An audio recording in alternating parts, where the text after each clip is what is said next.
Wednesday, July 22nd, 2026, coming up on Roland Martin Unfiltered, streaming live on the Black Star Network. The family of Nolan Wells releases their independent autopsy results today at the NAACP convention in Chicago. We'll tell you what was said. Also, Senator Raphael Warnock talks about white supremacy, Trump and the housing bill, as well as what Democrats need to do to reach black voters. We'll also talk with a research firm that talks about how African Americans feel about the issue of voting in the wake of the Louisiana versus Callais decision. We'll talk about the case of a black man shot and killed in Delaware. We'll talk with the family attorney. And also, Texas Governor Greg Abbott had something to say about Texas State Representative James Tallarico not understanding black voters. I'm going to tell you how Greg Abbott ain't got a damn clue about black voters in Texas. It's time to bring the funk on Roland Martin Unfiltered on the Black Star Network. Let's go. He's got it. Whatever the miss, he's on it. Whatever it is, he's got the scoop, the fact, the find. And when it breaks, he's right on time and it's rolling. Best believe he's knowing. Putting it down from sports to news to politics. With entertainment just for kicks, he's rolling. It's on go, y'all. It's Roland Martin, rolling with Roland now. He's funky, he's fresh, he's real, the best, you know he's Roland Martin now.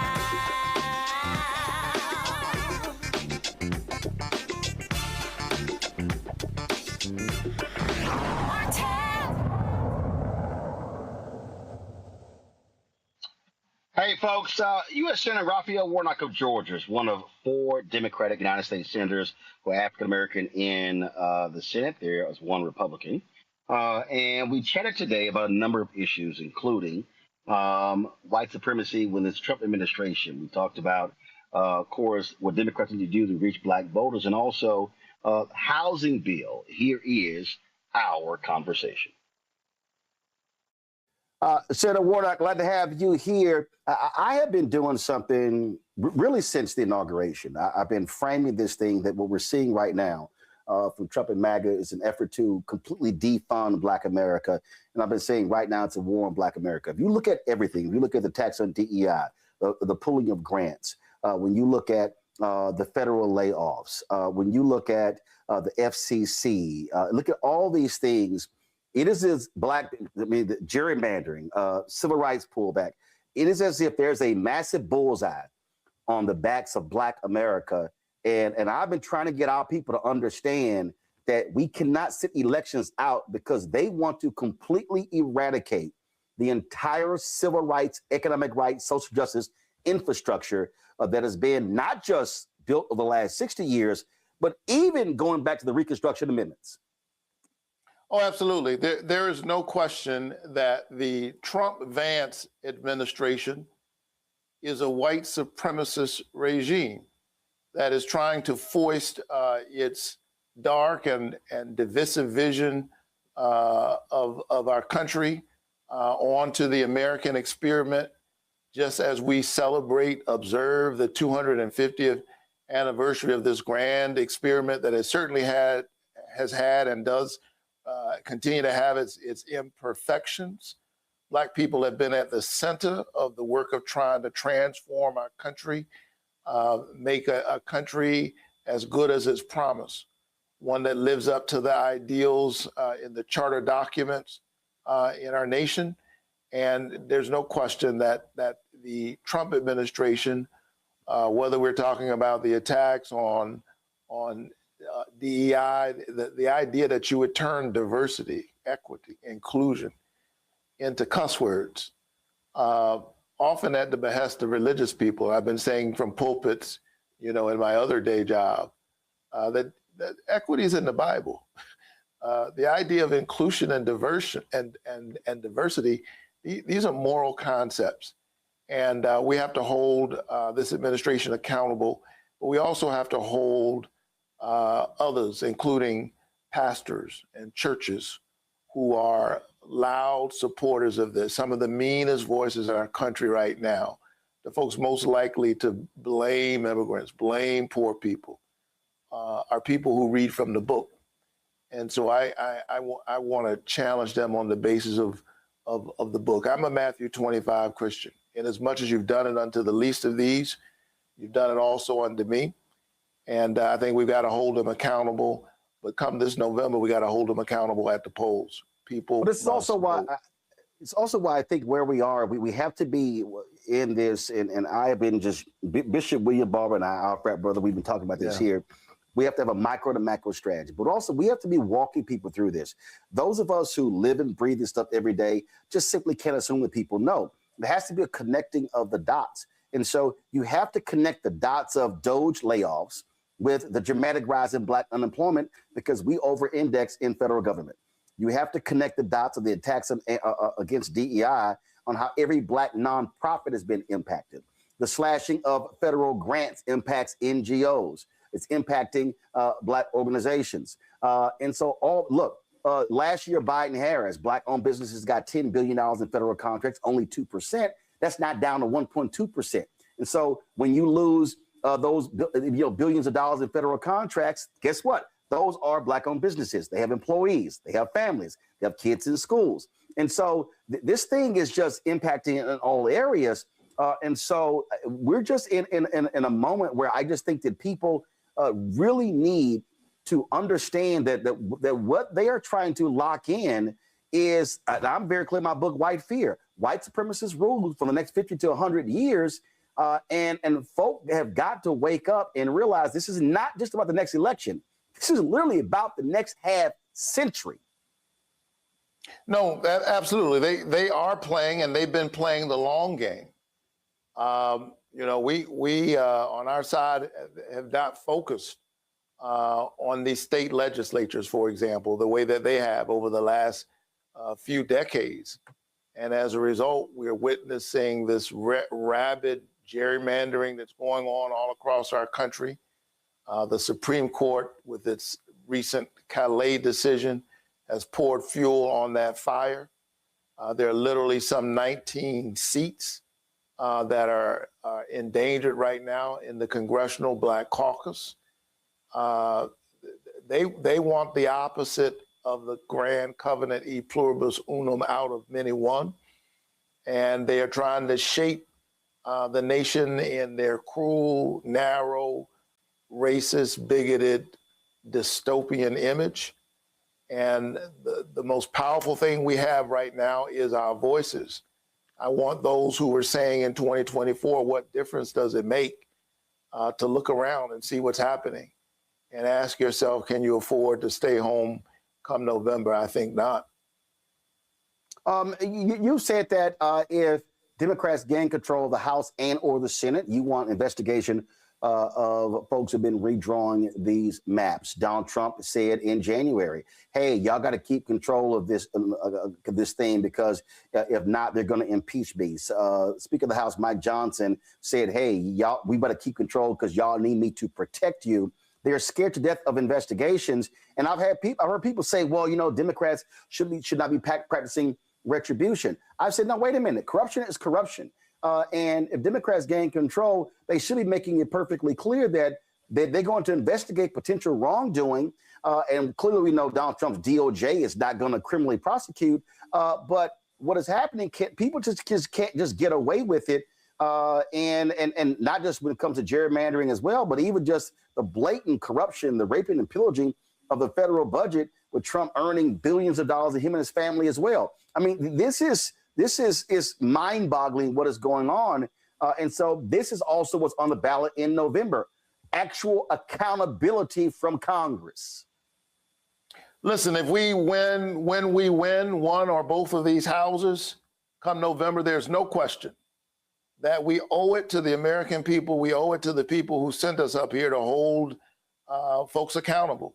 We have to hold accountable those in the administration who are literally looting the government. They are looting and burning our systems of accountability down and selling it for parts.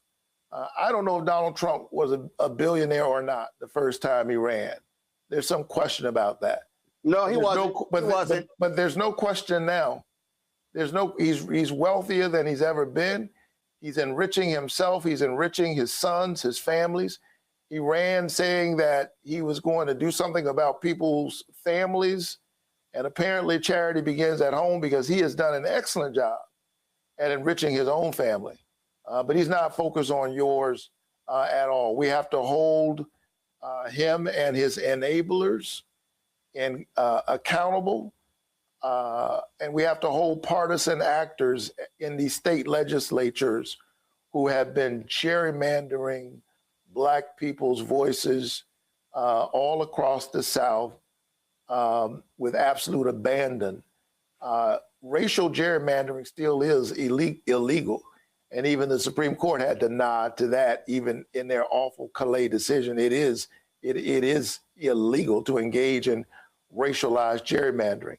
And so if we win the majority in the Senate, I intend to drag these state legislators before Congress, hold them accountable, get them on the record, ask them about public statements they've made, other evidence that we can gather, so that those who are fighting these issues in court will have the data and the evidence that they need. We can do that if we win one or both houses. And then once we're back in power, there's some real things that we need to do to save our democracy, to strengthen and expand voting rights in our country. This week, Democrats are meeting to decide who is going to go first. I have made it perfectly clear that I still believe that South Carolina should be the first in the nation. All due respect to Nevada and Latino voters in Iowa and New Hampshire, African Americans are the bedrock of the Democratic Party. But the reason I believe that South Carolina should go first is because the Democratic Party is going to have to come to grips that if you look at the 2030 census, what is projected, blue states are going to lose 12 congressional districts. That's 12 electoral college votes. Those votes are going south. They're going to Georgia, North Carolina, Florida, Texas, and other places. And so the Democrats cannot win in the future if they do not win in the South. And that means they are going to have to invest serious dollars on the ground in South Carolina, North Carolina, Georgia, Tennessee, Florida, Mississippi, Alabama, Louisiana, Texas, if they want a future. And I think changing it from South Carolina, to me, is a huge mistake. Do you support South Carolina remaining the first in the nation for Democrats? There's no question that the road to the presidency, the road to the majority, is through the South. And as a child of the South, I absolutely support that. I resonate with what you're saying with respect to my neighboring state of South Carolina. We debate on who has the best peaches, but I support. Ain't no debate on who got the best barbecue meat bitch in Texas. So let's just be real clear. Y'all can talk about them peaches. Y'all can't talk about barbecue. But look. Here's the issue we have in the Senate, Roland. Our high watermark right now in terms of seats that Dems can realistically win in the Senate is 52. 52. Think about that. When Barack Obama won election in 2008, he had 60 Democratic senators. 60. That is practically unimaginable right now. We're going to have to expand our base, and a big part of that is the South, which is one of the reasons why one of the races that I've been trying to get people to pay attention to is the race in Mississippi. We can win a Senate seat in Mississippi. I'm not going to kid you and pretend that it would be easy, but it wasn't easy for me to win my seat in Georgia. When folks started talking about... It's not going to be easy to win that seat, sir. And sorry to interrupt you. When you got two black candidates and one is running as an independent right now, polling at 6%. I mean, I'm sorry. That you can't beat Cindy Hyde-Smith with two black candidates running with one as an independent. That's just real. I think that's a tactical issue that needs to be addressed. But I'm very proud of the race that Scott Callais is running. He actually outraised the incumbent, Cindy Hyde-Smith, in the first quarter. Mississippi is a state where the media markets are relatively cheap, certainly very cheap as compared, say, to Texas. I support wholeheartedly what we're doing in Texas. But if we could get a fraction of those resources in Mississippi, I think it's important both for the short term. I do believe that Scott Cologne can win. Mississippi has just the kind of coalition that we had in Georgia, but even more so. Georgia's 31% African American, Mississippi's 38%. We can build a multiracial coalition in Mississippi to deliver that Senate seat. And in the wake of what they're doing around this partisan gerrymandering, I'd love to see us send Benny Thompson back, of course, to the House, and for good measure, pick up a Senate seat in the meantime. A couple of more questions. One of them deals with, frankly, money. Are you and other members of the CBC, are you telling the DNC, the DSCC, the DCCC, the Democratic Government Association, Senate Majority PAC, House Majority PAC, listen, y'all got to stop this nonsense of the old way of running. You're going to have to spend 3 to 4 more times in investing in Black people. You're going to spend 3 to 4 more times on the ground, because today's Black voter is not the other voter. More Black people are not identifying as Democrat. Doesn't mean that they won't vote Democrat, but the investment has to be there. And I just keep saying to these folks, you can't go to the old model of 40 years ago thinking you're going to pop into a few Black churches, show some Black endorsements, and then do some nominal work. No, you're going to have to spend real money, real time investing to turn out African Americans if they want to win. Are y'all telling them that, and are they listening? The answer is yes. I'm telling them that. I'm saying it all the time. And guess what? I got street creds to support it. I'm not here by accident. I don't know that nobody who spent more money on Black media, on Black radio, in Black newspapers than I did during my campaign. I had to upset what people would normally do. I had to shake the apple cart to make sure that we were talking full time, in real time, in a robust manner to the most faithful part of the Democratic multiracial coalition. Black people are at the base of the party, especially Black women. And so you move across Georgia and you talk to folks who own Black radio stations in these little rural towns, and you ask them, what did the Warnock campaign do during my 2 races for the Senate? And as a result of that, I'm sitting here twice elected in the state of Georgia. Yeah, so Black, they need to be listening. What you did in Georgia, and what Don Scott did because Speaker of the House of Virginia, that's really the model how you turn it out. They better listen. Last question for you. Bipartisan effort, huge numbers passing a housing bill. Housing is a major crisis. The twice impeached criminally convicted commander-in-chief refused to sign the bill because he threw a temper tantrum. That bill is actually helping people. And we know for African Americans, housing is critical. Affordability is critical. Talk about what you want to see happen now that the bill has become law, despite the antics of the commander-in-chief. Housing is one of the most important issues we can be talking about. And we have a major housing affordability crisis in this country. Much of it is on the supply side. There's just not enough housing, and a whole range of reasons for that. I've been working on this issue since I came to the Senate, but I'm proud that we were able to pass the Road to Housing bill, which in various ways addresses this affordability crisis. It doesn't do everything, but it is a robust first start. I'd like to do more once we're in power. But in this bill, in this law, this bill which became law, despite Donald Trump's temper tantrum, he wouldn't sign it, but it became law anyway after 10 days. I have a bill, I have a provision in the law that finally addresses the outsized footprint of private equity in the housing markets. And we're particularly seeing this in communities all across Georgia. I think of huge swaths of land in Southwest Atlanta and all across the state that I represent. 1 in 4 single-family homes owned by private corporations in Atlanta. So you're trying to be a first-time home buyer. You're a young couple. You got married. You followed all the rules, and you're starting a family. And when you get ready to buy a house, you're not competing against the person down the street. You're competing against some out-of-state private equity corporation. Well, my provision finally does something about this by putting a cap on how much they could buy and beginning to address this outsized impact of private equity, putting the squeeze on that. I've got another provision, which is the only fair housing provision in the bill, which deals with something, and you know this, Roland, Black homeowners deal with this all the time, appraisal bias.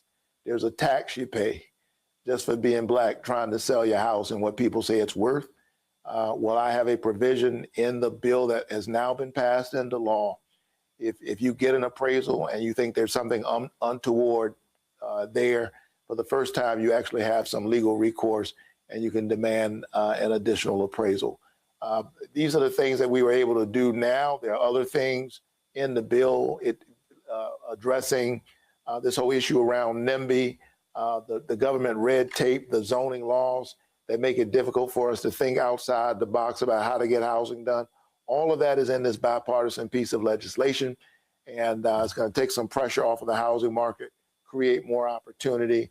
But I look forward to the day when we can get even more done. Well, absolutely. Well, it's a lot of work to do, and I'm telling people they got to be apprised on the issues because, again, if we don't see massive change in November, it's going to be an ugly 27 and 28, and lives are truly on the line. Public policy is indeed, as you put it, it is a matter of life and death. And there are people right now in our country and even service members abroad who are dead right now because of the outcome of an election. And so your vote is a kind of prayer for the world we desire for ourselves and for our children. And so let's pray our way all the way to and through November with our and our legs, our hands and our feet. Absolutely. All right, Pratt. I appreciate it. Thanks a bunch. As for all the Qs and the Kappas, much love, though. We got pan-Hellenic love. We love everybody.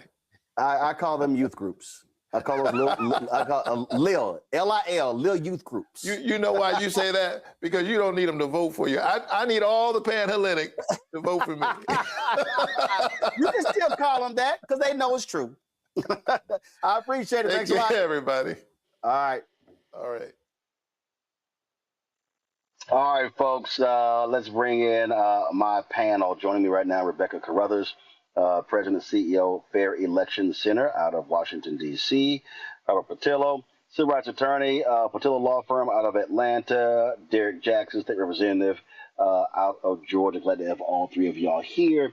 I'll start with you, Rebecca. What Senator Warnock talked about, obviously, those issues. Listen, that's what's going to be on the ballot. These attacks on Black America. Trump don't give a damn about housing. He's about lining his own pockets. But I keep saying what has to happen is, as opposed to folks fixating on marches and rallies right now, and they serve a purpose, we should be having more teach-ins, more training sessions, connecting the dots to get people to understand what the issues are, who's in charge, and how their vote actually makes a difference when it comes to these life-changing, life-altering issues. You know, the most important thing that the senator talked about is he talked about policy through the lens of life and death. And he's absolutely right. And there are many activists on the ground who are talking about policy in those terms. I know sometimes we talk about Black representation and we talk about, oh, we need Black people. But here's the thing that's also important in this moment. We need people who are in power, who are advocating for Black policies that help push Black communities in this country forward, because it is life and death. If we're talking about housing, the life expectancy of your housed versus unhoused is quite different. When we're talking about a mountain of student loans, the ability to actually feed your family and not be in a 30-year hole because you're trying to pay hundreds of thousands of dollars back because you pursued education in hope for a better life. When we talk about food apartheid, food scarcity, when we talk about these issues, this is life and death. Of course, when we talk about foreign policy, what's happening with the U.S. and its increased aggression in the Middle East, specifically Iran. When we talk about these issues, we do have to understand that stakes are high, and that we're seeing that white supremacists in this country, they're playing for keeps. And so we have to have that same level of intensity as we're discussing policy. And yes, voting is important. Of course, I would say that because I run a national voting rights organization.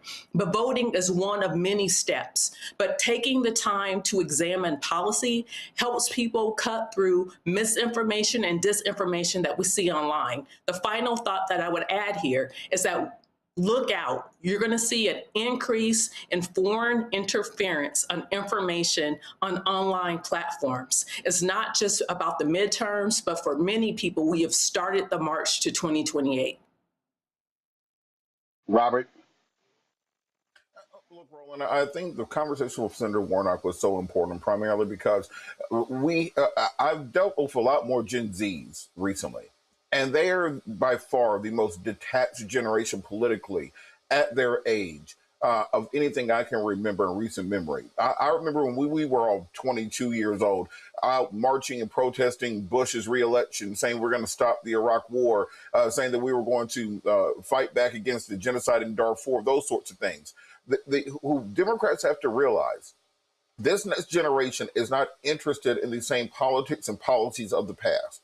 You can't just simply roll out of bed and count on them to turn out. You have to present to them policies that they believe in, things that will actually make their lives better, and not just simply say how the other side is terrible. If you are 18 right now, you've been dealing with Donald Trump since you were 10 years old.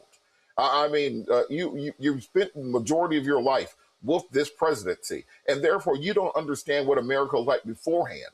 Pointing out the absurdity of Trump is no longer a winning strategy. You have to push forward the policies that you actually know will help the American people, and we have to get rid of this old guard that for some reason thinks we can play the same game again and again and again. This is a new post-Obama radicalized young generation that's looking for leadership and is looking for bold and strong solutions, and that's what's going to win going forward, not simply recycling and retreading the same things we've done for the last 40 years. Derek? You know, I absolutely agree with my dear friends that I shared a panel with this evening, but I'm going to just take a different kind of pivot. I'm happy that Senator Warnock was able to deliver and actually got this bill passed, right? Because we as Democrats, we often tell every campaign election cycle what we want to do, all the promises that we make, and unfortunately, we don't deliver. This is one that he delivered on. I mean, right here in Georgia, as he already articulated, 1 out of every 4 homes, Roland, owned by someone on Wall Street, and our housing market has went through the roof. And so, as we continue to articulate this quality of life and this American dream, here Senator Warnock was able to deliver, I think, a very hallmark piece of legislation to tell the American public, you do get out and vote, and you vote for someone that align with your interests, we can deliver, and then hold them accountable to get that particular thing done.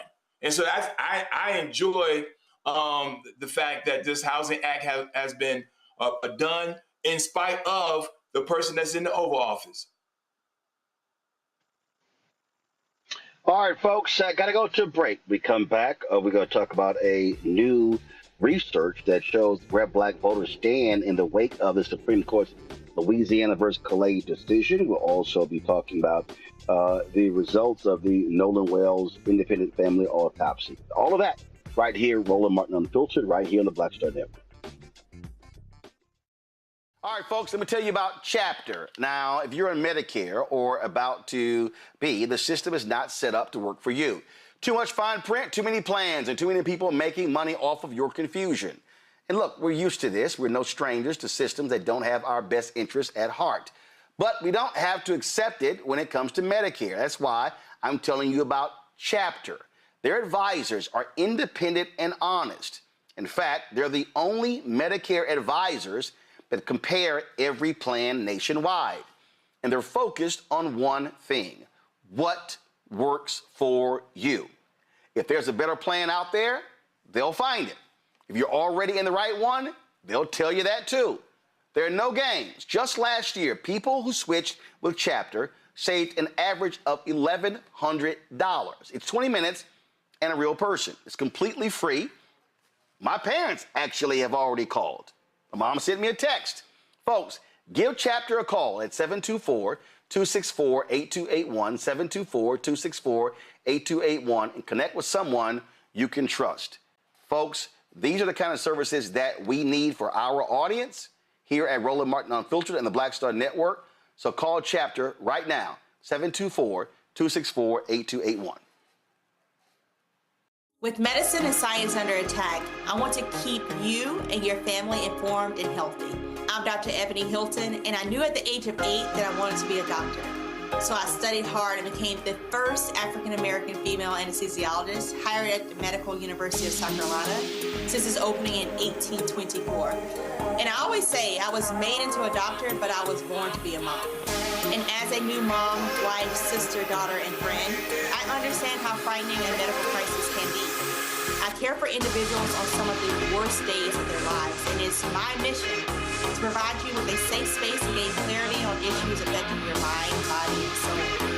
I recognize that there are health disparities, particularly as it pertains to race, and I want to help bridge the gap between you and your healthcare providers. Join me every Thursday for Second Opinion on the Black Star Network, where each week I'll invite experts from various medical fields to share the latest health news. We'll discuss topics such as the vaccine debate, mental and sexual health, medical bias, infertility, menopause, andropause, nutrition, and aging. Together with my medical colleagues, we aim to provide you with a second opinion. Don't miss it, Thursdays only on the Black Star Network. Next on the Black Table with me, Greg Carr. Brown versus the Board of Education. The history books call it the court decision that ended racial segregation in American schools. But a brand new book, Jim Crow's Pink Slip, uncovers a devastating unintended consequence of that 1954 Supreme Court decision. We may, if we were lucky, have been the very last generation of Black students to have experienced these generations of Black teachers who have never been replaced. Dr. Leslie Fenwick joins us to talk about her book and the actions following that landmark decision that dealt a virtual death blow to Black educators. That's next on the Black Table, right here on the Black Star Network. Hatred on the streets, a horrific scene, a white nationalist rally that descended into deadly violence. White people are losing their damn minds. As an angry pro-Trump mob storms the U.S. Capitol, We're about to see the rise of what I call white minority resistance. We have seen white folks in this country who simply cannot tolerate Black folks voting. I think what we're seeing is the inevitable result of violent denial. This is part of American history. Every time that people of color have made progress, whether real or symbolic, there has been what Carol Anderson at Emory University calls white rage as a backlash. This is the rise of the Proud Boys and the Boogaloo Boys. America, there's going to be more of this. Here's all the Proud Boys, guys. This country is getting increasingly racist in its behaviors and its attitudes because of the fear of white people. The fear that they're taking our jobs, they're taking our resources, they're taking our women. This is white fear.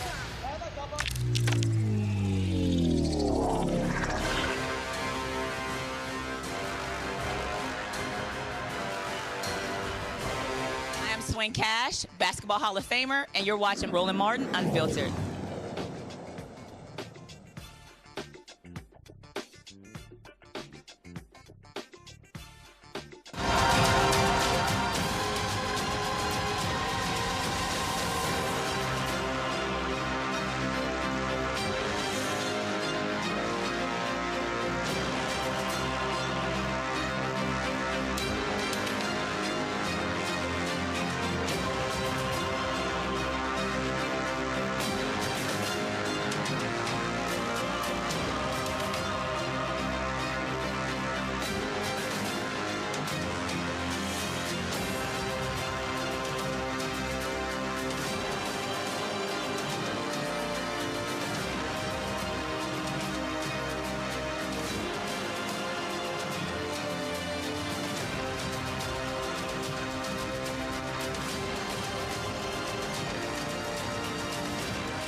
The Supreme Court's Louisiana versus Callais decision had a devastating impact on black political power. Already, we've seen Republicans wipe out congressional and state seats, and they plan to do more after the midterm elections. Well, where do black voters stand on this? How are they responding?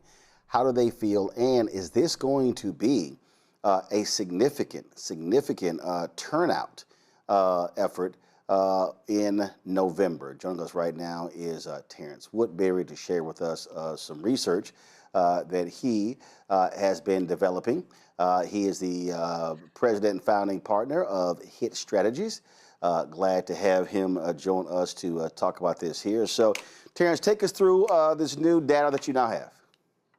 Thank you so much for having me, Roland. You know, we have long known that when people are upset, when they're pissed off, when they feel attacked, that these resistance movements that they result in can win elections, just like we saw in 2020, where the Black Lives Matter movement mobilized young people across America, delivering Democrats to victory. In 2022, we saw the same thing with the abortion rights movement, with the young people again being mobilized to protect abortion rights in the wake of the Dobbs decision, which prevented the red wave. And now in 2025, when we started watching these resistance movements, whether it was the No Kings movement or the Ice Out movement, HIT Strategies began to observe that the complexion of these movements were changing and the age of these movements were changing. They were just a little bit older and a little bit whiter.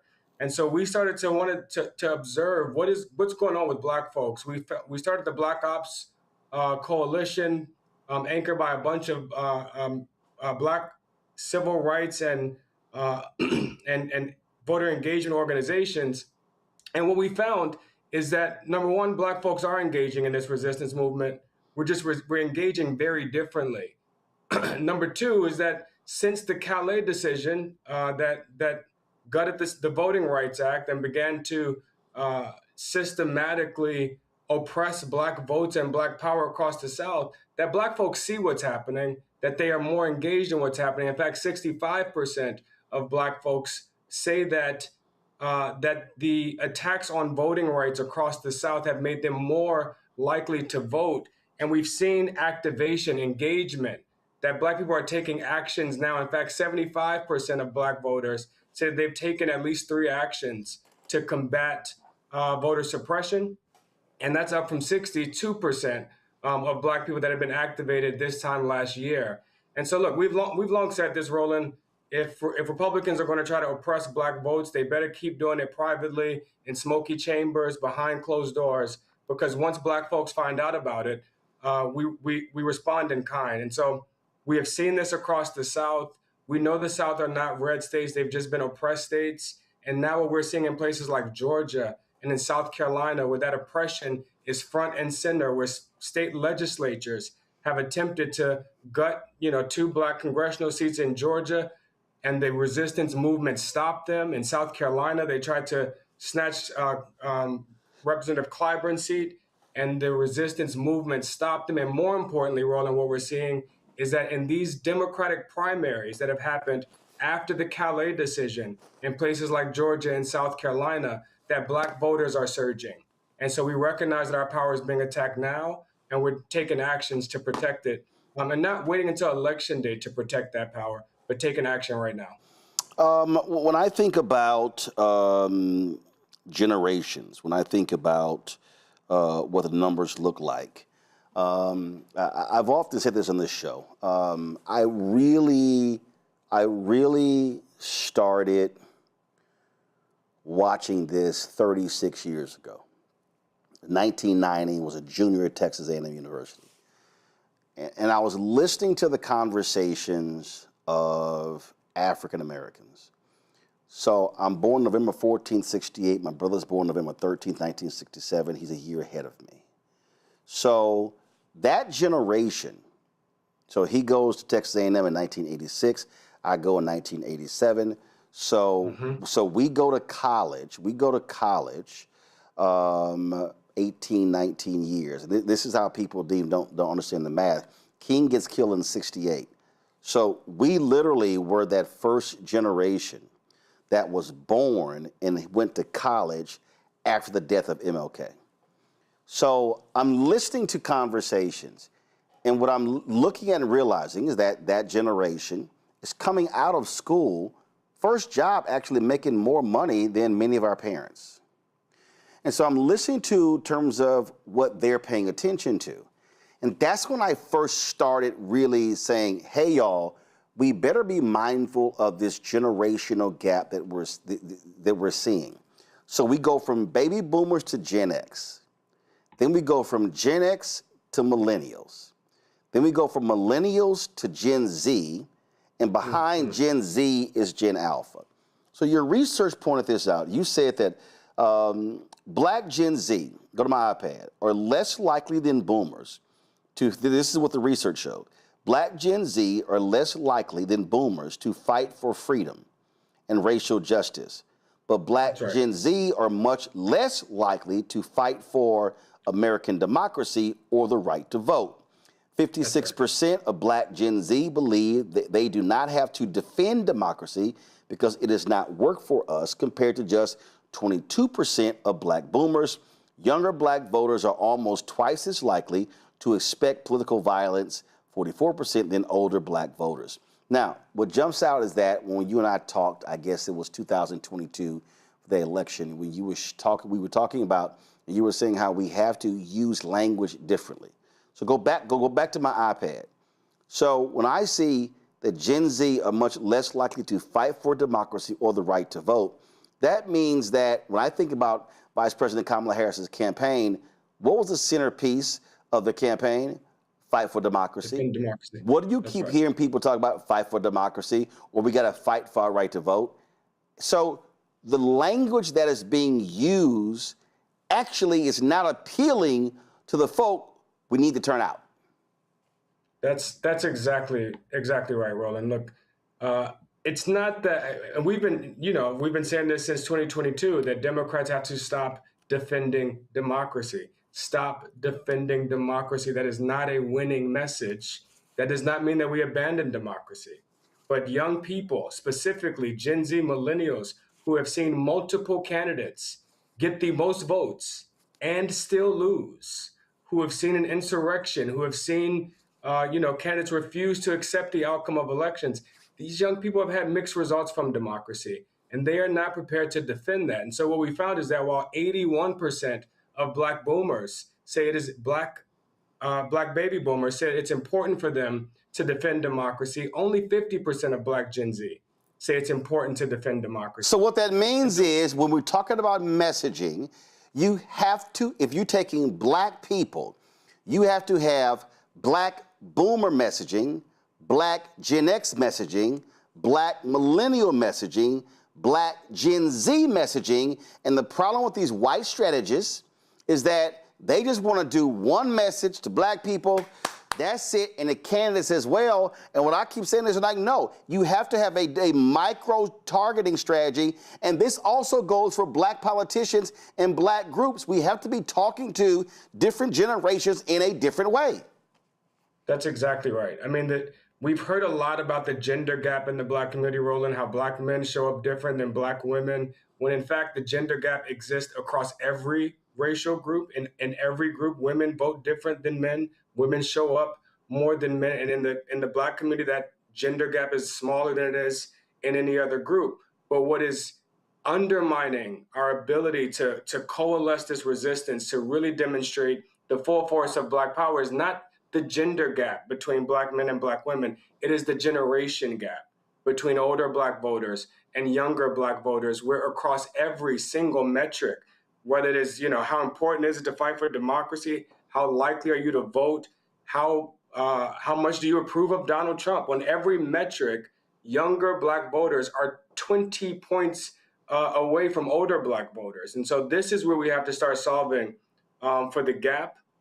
And a part of how we do that is by connecting the dots between the democracy, these kind of pain points of democracy, and how they are impacting young people, Black young voters, economically. For example, right, we may want to talk about ICE occupying our cities or being deployed into American cities, and that's fine as long as we are connecting that to the fact that means that there's $75 billion of wasteful spending that could have been used to solve problems in your community. We can talk about an unconstitutional war in Iran. That's fine. But it's more important to talk about the fact that we're spending $1 billion a day in Iran, almost $30 billion wasted, and what Democrats would have solved with that money. Because it comes down to, how is this impacting me personally? And all of these decisions, all of these attacks on democracy, on voting rights, they have economic implications. And we have to connect the dots and show how these decisions are, yes, they're undermining America's democracy, but also they are hurting you, your family, and your community. This right here jumped out at me, and I found this to be really interesting. Now, first of all, this is the actual, just the graph here, but I'm going to go down here. And when you talk about that black-female divide, again, we have to deal with messaging. So it says, hurt you personally, not made a difference personally, help you personally. Men under 50, Trump's policies, hurt you personally, 39%. Not made a difference, 40%. Help you personally, 18%.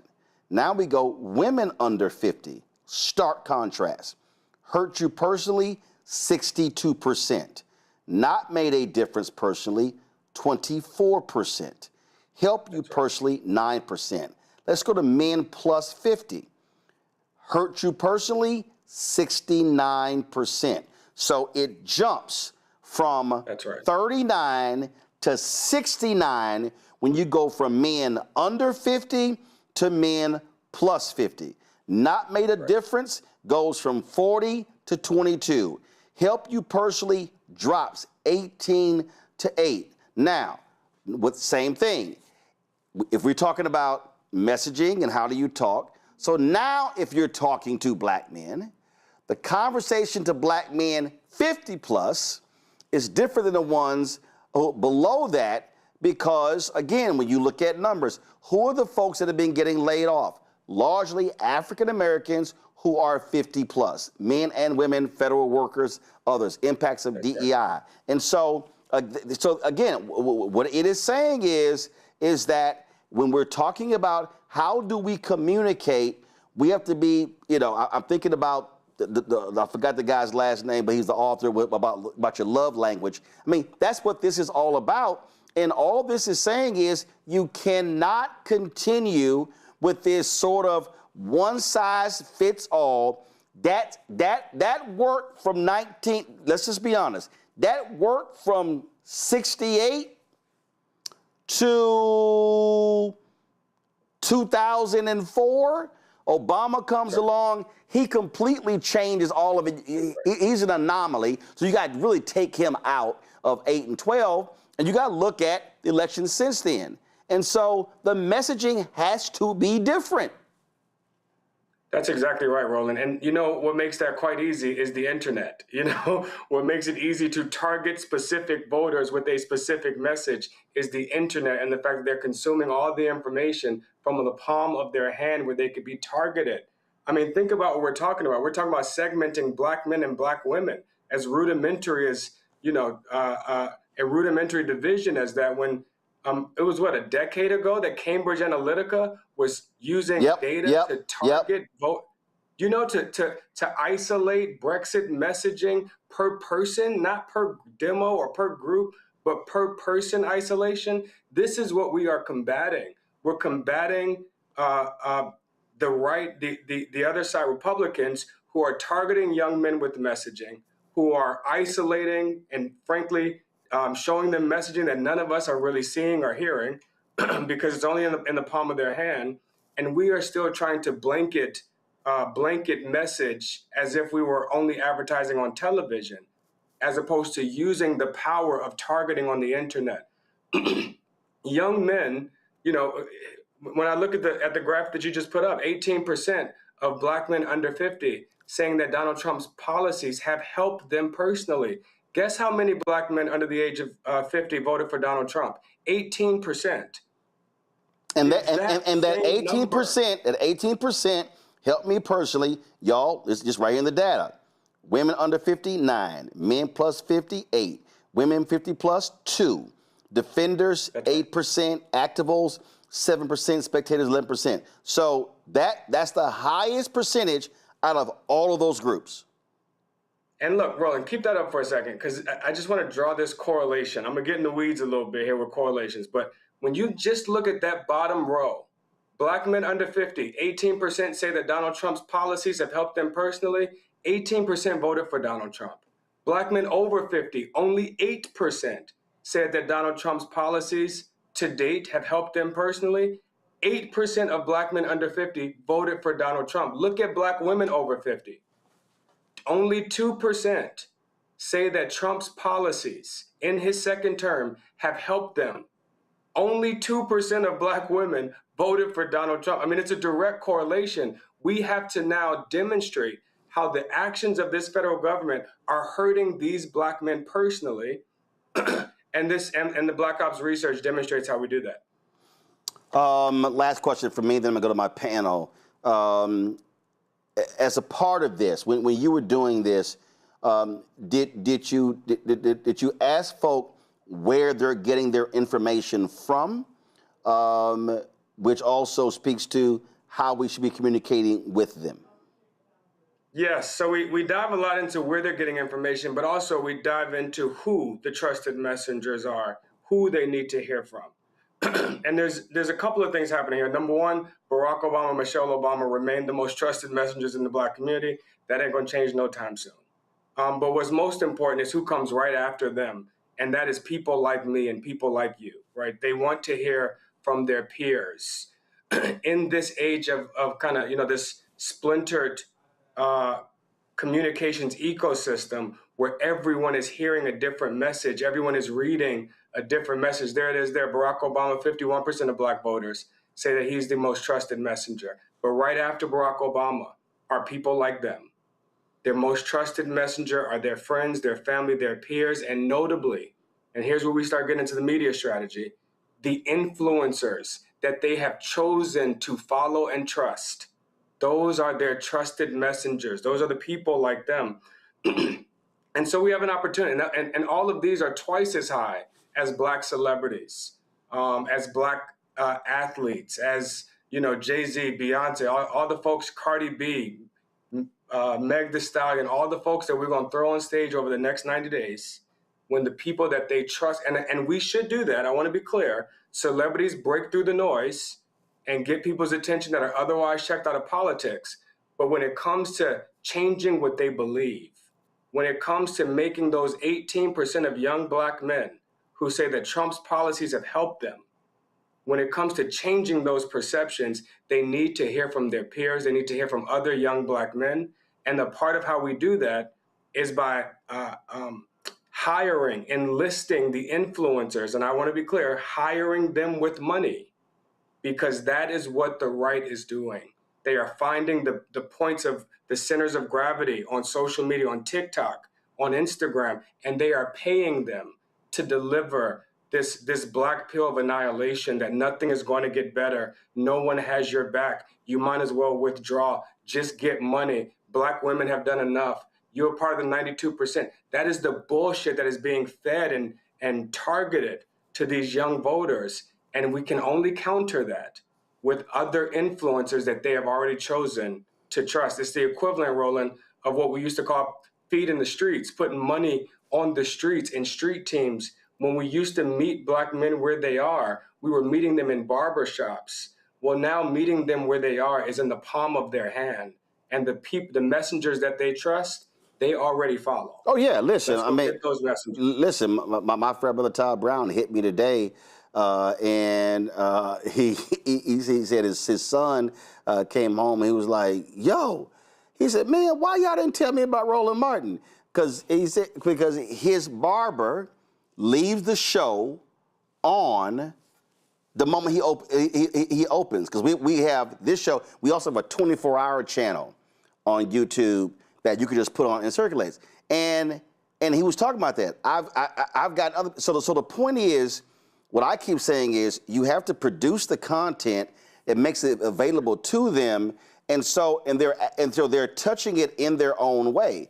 And so my whole deal is you have to be using it to be talking to them, reaching them, speaking to their issues. We're going to be dropping, I was going to have it ready, but we're changing our promos, a new show we're launching that's specifically targeting black men. But the whole point is you have to have different messaging that resonates with them. So whether it's black men, black women, black men 50 plus, under, 18, 35, is all that way. And, you know, and like I had somebody, and they were like, well, you know, man, you need to have, brother told me, he's like, well, you need to have this on your show, reach the younger people. And I actually said, no, you need to have a separate show that does that. And again, he wasn't understanding what I was trying to say. I said, you can't do everything for everybody. I understand our core audience with this show is 45 plus. That's our core audience. So we created the Other Side of Change, hosted by two millennials, specifically for that. Again, folk have to understand that today's media is totally different than I normally think about it. Quickly, let me go to the panelists. Robert, your question for Terrence. Terrence, I think it's a really important conversation because often we have this generational divide between before it was boomers and Gen Z, and then it was Generation X and Generation Alpha, etc. What do you think has to happen in order to create the type of messaging that will be broad-based enough to get all these disparate groups on the same page? You know, we're trying to get people who listen to both Patti LaBelle and the City Girls to vote for the same people. What has to happen to get that messaging out there? Never gonna go on the same page. If I take it a step back, people, and this is something I've continued to advise Democrats, is that when people are experiencing pain, frankly, when their lives seem to suck, they need a reason for that pain. And it can't just be because I ain't doing something right. I got the degree, I went to school, I did all the things you told me to do, and this shit still sucks. And those people need a pain, and young black men are experiencing a separation and isolation, struggling to enter into this workforce and to find their footing. And these are young black men that got degrees, saddled with debt, and still can't get a footing. Those young black men need a reason for that pain. And what Donald Trump does is comes along and tells them that the reason for your pain, he says the same thing to young black men, the same thing to white rural men, that the reason for your pain is because of those other people that are getting what you deserve. Those immigrants, those Muslims, those trans kids. And I think that Democrats, frankly, I don't know what reason we have given these young black men for why they're experiencing this kind of pain. Besides, the only reason I could think of in the last 10 years is Donald Trump. And they're just not buying that. They were experiencing this pain before Trump. In fact, we beat Trump, somebody else became president, and it still sucked. And now he's back and it still sucks. At least, you know, to the message that he's presenting, he is trying to get rid of the people that are causing that problem. I would argue that one message that I know cuts across this generational divide, in fact, it cuts across every race and every gender, is that the reason that your life sucks is not because of the people that have less than you. It's because of the people that have way too damn much, that are willing to take from you and from them, so that they can have even more, the people that are rigging the system against you. That is a message that resonates with 73% of America. Yep. Not 73% of Black America. 73% of Americans believe that corporations and billionaires are rigging the system against us. And so Democrats have an opportunity to own that message, and then to really begin to hold these corporations accountable for the way special interests are rigging the system. Derek. Terrence, great to see you again. Listen, my question is around the primary versus the general election. When I look at the primaries, the turnout is so extremely low. I mean, I know we continue to talk about they're coming to take your voting rights and voter suppression and all that. And here in Georgia, we were talking about record-breaking this and that and the other based on last year. Well, our turnout, Terrence, was only 28%. 72% stayed home. And so when you have 2.5 million Black voters right here in Georgia, what can we do to cut through this low voter turnout? And I get the messaging piece, but it seems like there's something else. It's not just restrictive that we continue to pass in Georgia. It's not just talking about democracy or they come in and take your voting rights. We got to be able to cut through this low voter turnout. And then the last thing but not least, I would love to see your data around name ID, because we seem to hang our hats on name ID. Because I guarantee you, if you asked back in 2007, will you believe in Barack Obama, the answer would not be 51% like it is today. That's right. That's right. You're spot on. You are spot on. So, Georgia is priority number one for me in 2026. In fact, I have moved to Atlanta to help a black woman and a black woman become governor and a young millennial get reelected to the U.S. Senate. And I do think that those two, one of the things that we have seen is that candidate selection matters. And when you have candidates that represent the broad diversity of the coalition, that speak to the lived experience of people, and that can tell you why your life sucks, because I am experiencing it too, because my children are experiencing it too, because my siblings are experiencing it too. That is a very, very different proposition than what they've been experiencing. And so I do think that's going to be important in Georgia. I would also argue that, this is investment. It's going to take resources, and we've done this analysis cycle over cycle, where turnout in battleground states where $100 million is being spent is double digit, 10, 20 points higher than it is in states where we're not investing. And so Georgia is going to be a very high investment state. But then the last thing I would say is we are seeing that Black approval rating of Donald Trump has plummeted back down to 5 or 6%. It was as high as 20 to 25% at the beginning of this second term. But the problem is that as his approval rating has plummeted, as they become anti-Trump, they have not become pro-Democrat. And so this is why I encourage Democrats, especially in places like Georgia, where a lot of money is about to be spent, to give voters something to vote for and not just something to vote against. They know Republicans suck. They know Donald Trump is terrible. They know MAGA is attacking them. They need to know what Democrats are going to do for them. Rebecca. Hey, Terrence, it's good to see you. I owe you a phone call. Yes, you do. So, and I'll be in Georgia next week. So I'm reading Ella Baker's biography, especially as she's talking about participatory democracy. Is that the Barbara and Ransby book? challenging Black hierarchy. The Barbara Ransby book? Okay, go ahead. Yep. Especially as she's challenging Black hierarchy. I'm raising this because when I look at influencers online on behalf of the party or on behalf of candidates, when I look at celebrities, when I look at Black churches, Black fraternities and sororities, that has been the way in which the Black establishment has said, okay, this is how we're going to organize the Black community. It's not working. So how do we get the Black entrenched establishment to understand that we have to get everyday Black people involved into this thing if we're actually going to do something to move our communities forward? Luckily, frankly, I don't know how we convince the Democratic establishment to do things differently without replacing more of them, frankly. I'm going to get in trouble for saying that.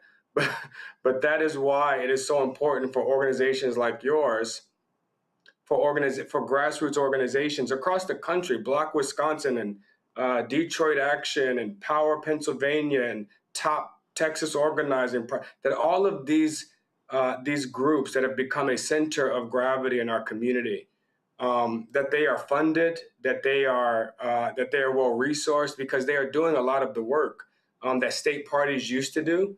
And so, as the national party, I believe is kind of in a soul search for the brand of the party that I don't know will be answered until 2028.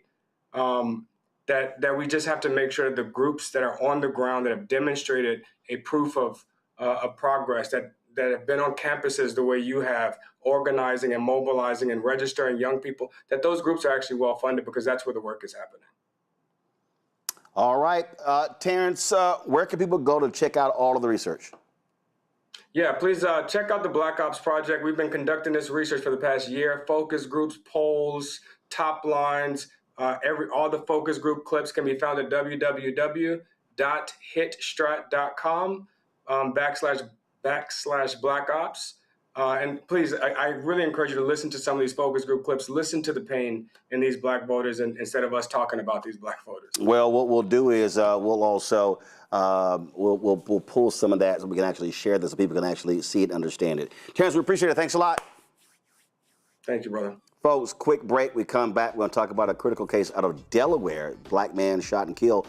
Family demanding answers. You're watching Roland Martin Unfiltered on the Black Star Network. Support the work that we do. Join our Bring It Funk fan club. You want to contribute via Cash App. Use a Stripe QR code. You see it right here. Text the money order, make it payable to Roland Martin Unfiltered. P.O. Box 57196, Washington, D.C. 20037-0196. PayPal R Martin Unfiltered. Venmo RM Unfiltered. Zelle Roland at RolandSMartin.com. Roland at RolandMartinUnfiltered.com. Back in a moment. All right, folks, let me tell you about Chapter. Now, if you're on Medicare or about to be, the system is not set up to work for you. Too much fine print, too many plans, and too many people making money off of your confusion. And look, we're used to this. We're no strangers to systems that don't have our best interests at heart. But we don't have to accept it when it comes to Medicare. That's why I'm telling you about Chapter. Their advisors are independent and honest. In fact, they're the only Medicare advisors that compare every plan nationwide. And they're focused on one thing: what works for you. If there's a better plan out there, they'll find it. If you're already in the right one, they'll tell you that too.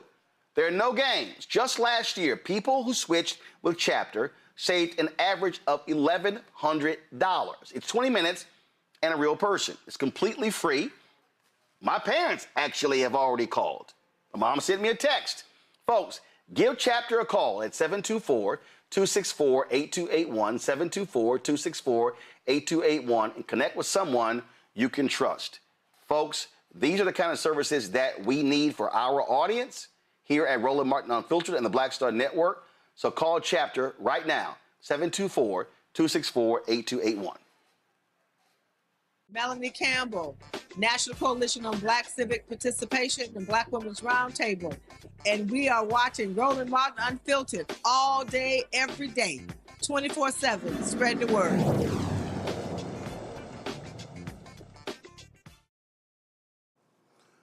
The family of Kadir Skinner is calling for criminal charges against a police officer who shot and killed the black 19-year-old in Wilmington, Delaware. Wilmington police have previously said that around 11 p.m. on June 24th, Skinner came out of his home and waved a gun at a crowd, prompting officers to open fire. However, Skinner's family insists that he was running away from a loose dog. Many are calling for justice on behalf of Skinner, including black clergy leaders.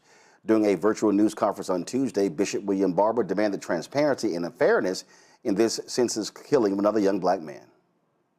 This is not just an isolated incident. Number two, we must call for even members of the police community that know things to come forward. This is not a time for the police to be in solidarity with wrong.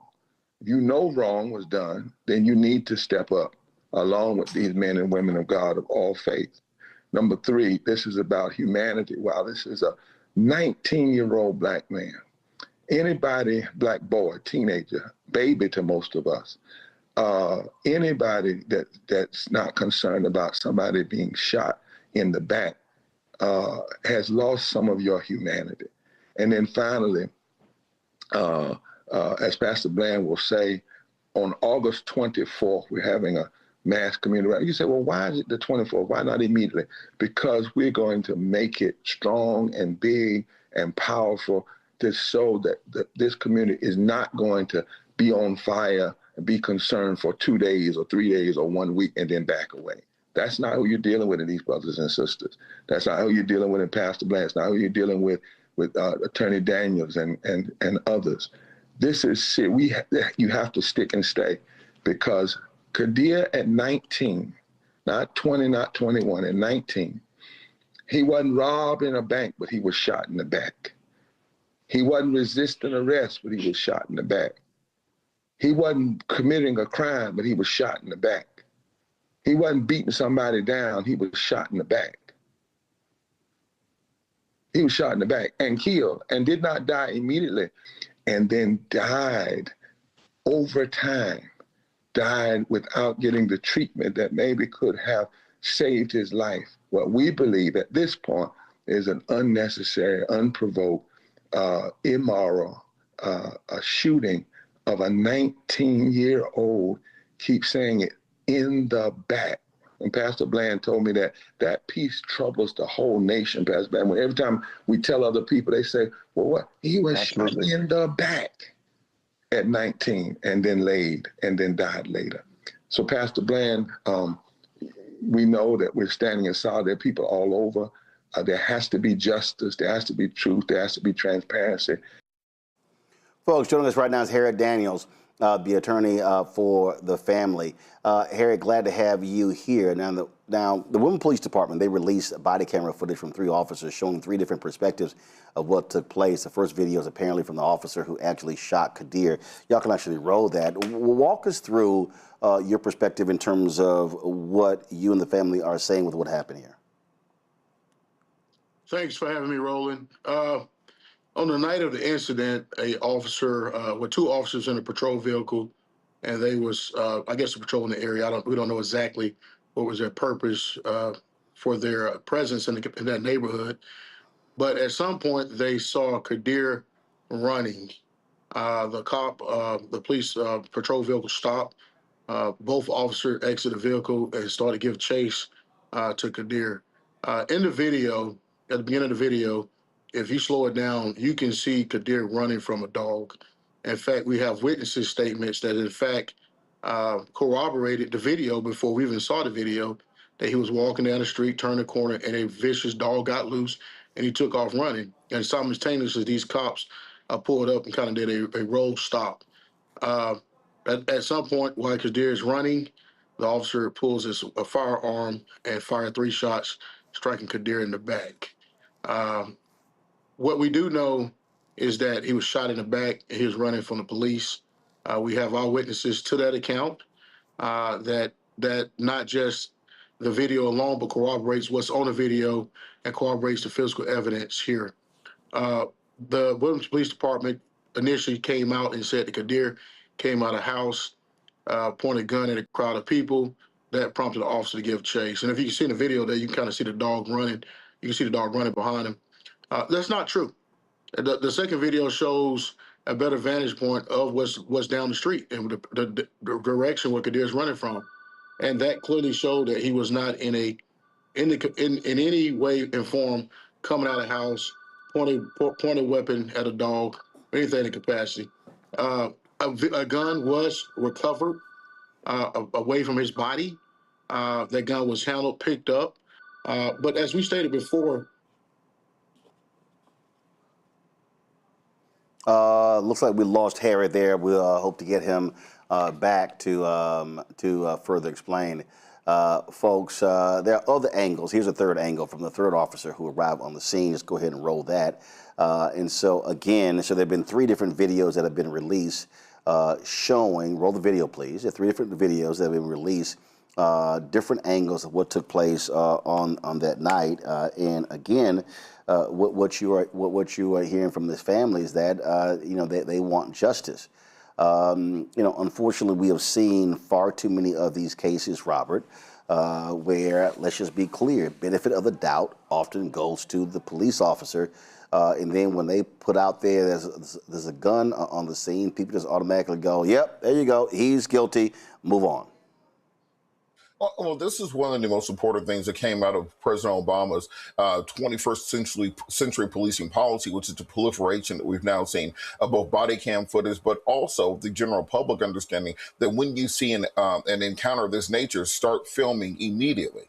We can go back 40 years to Rodney King, and people understand the importance of video in these situations. I was with Reverend Jackson at the Ahmaud Arbery hearing when the lawyer said, well, we don't want to have Jesse Jackson here on Monday. I was the person in charge to make sure Reverend Jackson was here on Monday to walk into court. And talking to the jurors in those cases, it was the video that was dispositive, because at the end of the day, law enforcement still has this benefit of the doubt, this still belief. There's still many people, particularly white people in this country, that believe law enforcement is there to protect and serve. They believe their word above anything else, unless you have photo and videographic evidence to disprove that. So until we can somehow create some kind of technology where every black boy has a drone that follows them 24 hours a day, 7 days a week to film them, we have to start working societally to break down this presumption of innocence and presumption of truth on the part of law enforcement. There's a reason police reports are not admissible in court. They're fundamentally unreliable. They cannot be trusted on their own without corroborating evidence, and this is why it's so crucial that we get jurors, that we get a court system that believes people the first time without having to have a surveillance satellite overhead to prove what we're saying is true. We've got Harry Daniels back. Harry, you about to making a point that before we got cut off? Yeah, so at no point was Kadir a threat to anyone or the officer. He was clearly running. We have screenshotted, slowed this video down. The experts looked at it, and you can clearly see at the time this officer discharged his firearm, he's shooting Kadir in the back. Roland, one thing that stood out to us is the narrative, and I think my good friend Robert Patella was talking about that, is the police report and the narrative that was given initially that Kadir came out of the house with a gun and pointed a gun at a crowd. Well, that's simply not true. That's simply not the case. It didn't happen. And that account came from the shooting officer of what he said transpired. Here's the thing.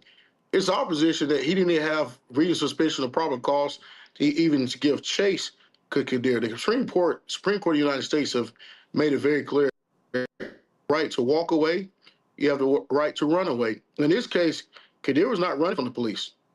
He was running from a dog that in that neighborhood, when we canvassed that neighborhood and spoke to witnesses, there's a big sign on the window say, "Beware of dog." That dog to be beware of showed itself, and he got away from his owner, and Kadir took flight and took off running. Roland, we don't believe Kadir even knew the officer was behind him. So, we got this thing riding while black, swimming while black, shopping while black. Now you got running from a dog while black can be subjecting you to being shot in the back. I don't want to sound cliches, but it is what it is. The evidence, the autopsy, the evidence shows that he was running and shot in the back, as Bishop Barber stated. And this case have garnered a lot of attention, national attention. The people of Wilmington, Delaware are protesting daily. We was able to get this video released. The Attorney General released these videos, and it shows exactly what these witnesses have already stated. This is, I mean, we talked about these things being epidemics, but you see it over and over again in cases that myself and my colleague Benjamin Crump and Chance Lynch, that we represent people across this nation, and you have these egregious acts by law enforcement thinking that they can just shoot a black man simply because he's running. And that's not the case. So we stand with his family, the clergy, the national clergy, stand with his family and pursue this case until we get a result for this family. All right, then, Harry Daniels, we certainly appreciate it. Thanks a lot. Thanks, Roland. Take care. Folks, today in Chicago, the NAACP convention, civil rights attorney Ben Crump joined the family of Nolan Wells, where they laid out their findings of an independent autopsy that was done on the body of the 18-year-old here in Washington, D.C. As in the case with Nolan Wells, at the time of this report, this forensic pathologist does not know the condition of Nolan Wells. He did not know whether he was conscious or unconscious when he entered the water. He said that would be significant. He said he did not know whether he was forced into the water or unforced into the water. He said that would be significant. So he said the condition of Nolan Wells before he entered the water would be the crux of the matter. It would be of utmost importance to being able to determine a cause and manner of death. He said, definitive circumstances of death are required to determine the manner of death.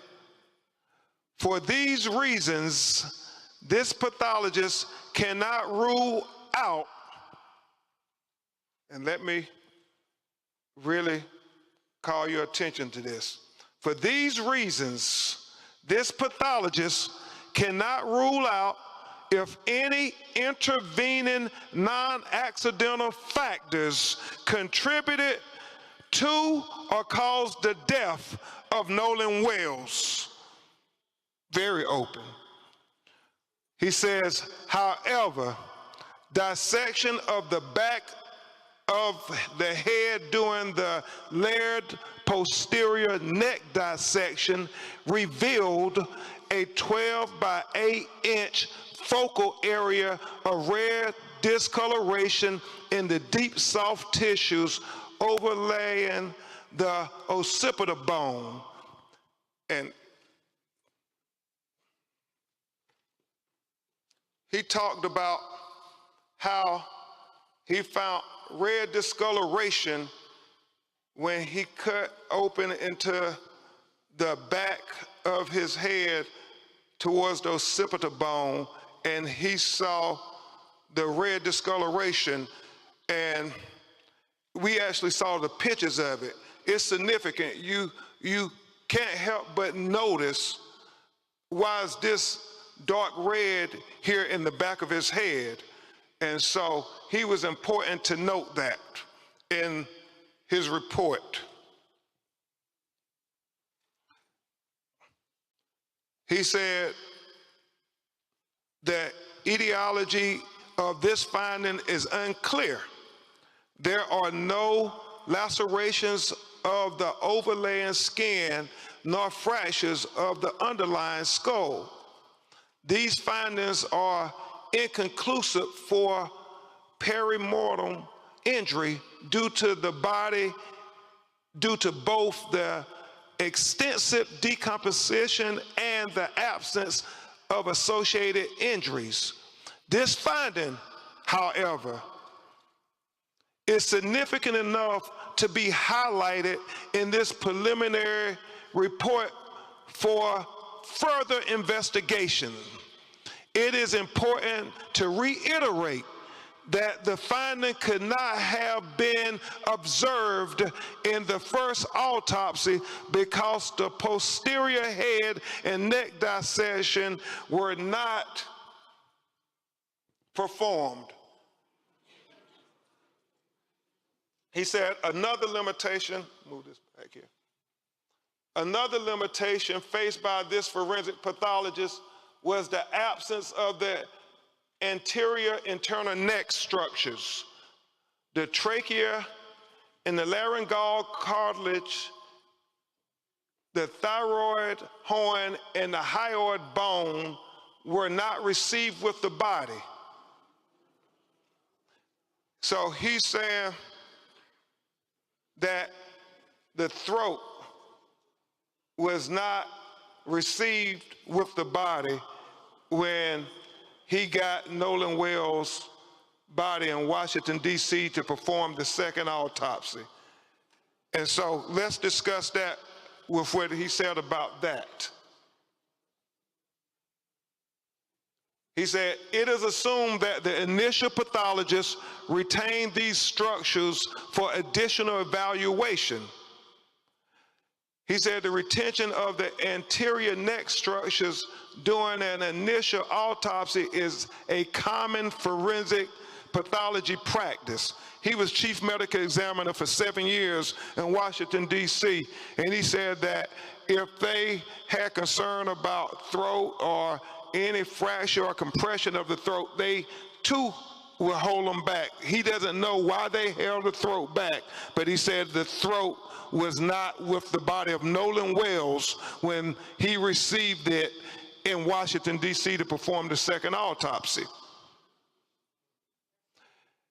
He said, nevertheless, a posterior neck dissection performed without review of the anterior neck structures is incomplete.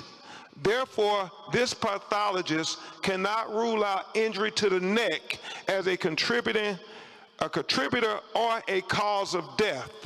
He said he would need to have the medical examiner in Mississippi allow him to review the throat. That's why he said his autopsy is undetermined pending investigation. Remember, it's about transparency. So, folks, so it was very interesting looking at some of the comments from people trying to understand what took place as to why they went to Chicago. Let me help some people out.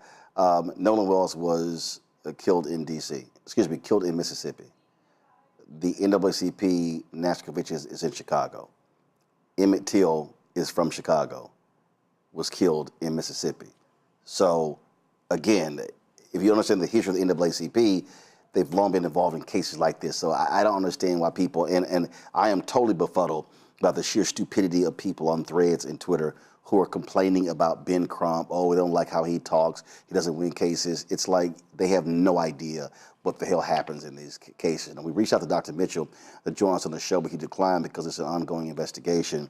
And again, we've been covering this. And Robert, again, it's a lot of conversation. People have a lot of conversation, but it is an ongoing investigation. And so what we are continuing to see is trying to get answers as to what the hell happened. And I think that's what's most important in this case, these questions. I spoke with the family of Kendra Johnson recently, who had very similar circumstance of a young black man who ends up dead, and mysteriously nobody knows anything about what has happened to anybody. Everyone gets real quiet. You're dealing with small town politics, small town law enforcement, small town judges, etc. And the families often end up never getting justice or never getting a satisfactory answer. And this is what is so significant right now about not having an operational Department of Justice. There's one thing to see what they're doing with the Epstein files, what they're doing with other investigations, but not having an operational division of civil rights in the Justice Department is perhaps the most tragic part of what's going on with this extreme MAGA agenda, because we normally would have a federal backstop where if local jurisdictions were intransigent, if local officials were recalcitrant, you would have the Department of Justice and the FBI that could step in, as you saw with Cheney and Swerner and Grutter in the 1960s.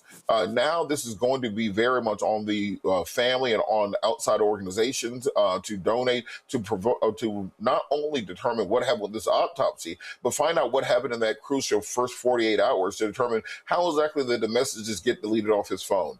What pictures or videos are still out there on some cloud or some cell phone that might be dispositive?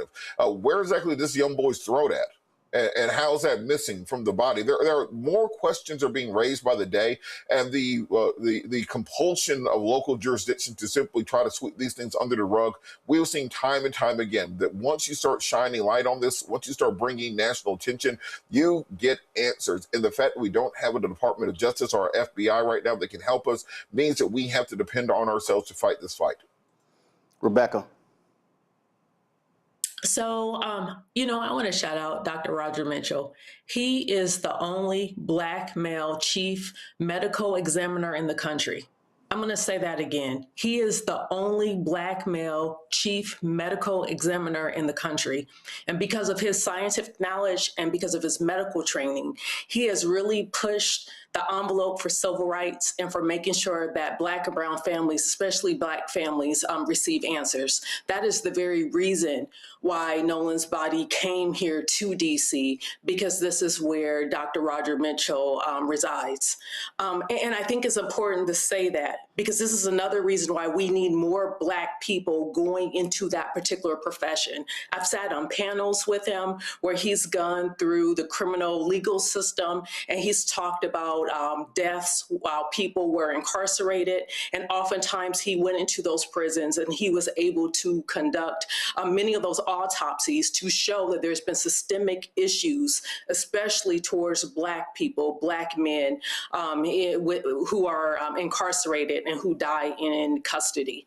But that said, yes, Robert's right. There's so many questions that are left, even the question about the throat. I heard a medical doctor speak on it earlier, saying that sometimes if you're still doing an investigation, then certain body parts might not go to the second or third or to the subsequent medical examiner examining the body. However, Dr. Roger Mitchell did this examination, I think at least 10 days ago, And we've seen that this autopsy has been released. Mississippi has had it longer. So even if they were keeping the throat longer to continue to pursue additional investigation, why haven't that information been made public? Why hasn't that throat then been shipped to DC for Dr. Mitchell to complete his examination of the body? There's too many questions.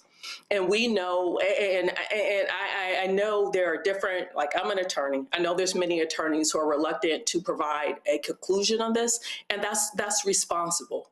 But I will say this, having my family been in this country for centuries and seeing things like this happen over and over, the ancestors are speaking here. And I don't think that it was just a simple accident in the way in which the initial reports, or within an hour, the sheriff's department saying, oh, there's no foul play found. How can you say that when the body is still barely cold, when there hasn't been public findings from the original autopsy?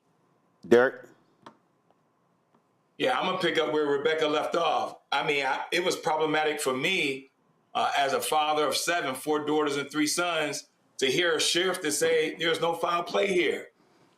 How is there no foul play? Because if the roles were reversed, Roland, if there was 3 young black men and 1 white boy, 4 went over and 3 came back. Their cell phones would have been confiscated. They would have been interrogated for hours on end. It would have been a thorough investigation from beginning to end. And so this has been problematic from the time the sheriff said there's no foul play. And I get all the other players, the parents of the other 3 boys, they're very strong and political in nature. But what about Nolan Wells' family? I'm going to keep coming back to that. We continue to watch this 2-tier justice system from 1619 to 2026. How many times do we need to say, Roland, enough is enough? And that's the part that from Kadir Skinner, Eric Gardner, Breonna Taylor, the list continues. These families demand justice. And when you continue to have more questions than answers, we're going to get the response that we currently have. Indeed, indeed. Plus, we're going to continue to cover this story, giving you the latest. And again, I need people to understand, there's a lot of conversation around this. We don't have much information. We don't have much information. So our objective is to give you real, credible information. So whatever's the latest, what's new, we'll actually have that for you. Got to go to a break. We come back. Texas Governor Greg Abbott chastises Texas Representative James Tallarico, saying he has policies that don't help black folks, black Texans. Ever looked in the mirror, Greg Abbott? That's next. Roland Martin Unfiltered on the Black Star Network. All right, folks, let me tell you about Chapter. Now, if you're on Medicare or about to be, the system is not set up to work for you. Too much fine print, too many plans, and too many people making money off of your confusion. And look, we're used to this. We're no strangers to systems that don't have our best interests at heart. But we don't have to accept it when it comes to Medicare. That's why I'm telling you about Chapter. Their advisors are independent and honest. In fact, they're the only Medicare advisors that compare every plan nationwide. And they're focused on one thing: what works for you. If there's a better plan out there, they'll find it.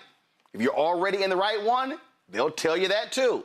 There are no games. Just last year, people who switched with Chapter saved an average of $1,100. It's 20 minutes and a real person. It's completely free. My parents actually have already called. My mom sent me a text. Folks, give Chapter a call at 724-264-8281, 724-264-8281, and connect with someone you can trust.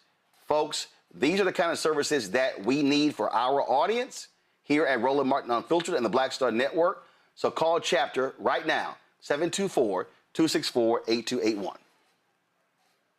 This week on The Other Side of Change. Black life, Black death, in a country that was never built for us. We are talking about 18-year-old Nolan Wells, his family's search for answers, and the way that our own trauma is showing up in how we are reacting to the news. Where was Nolan in the 90 minutes between when you're claiming you last saw him and when you actually left the island? Because 90 minutes is a lot of time. So where was he? Tune in on The Other Side of Change, only on the Black Star Network.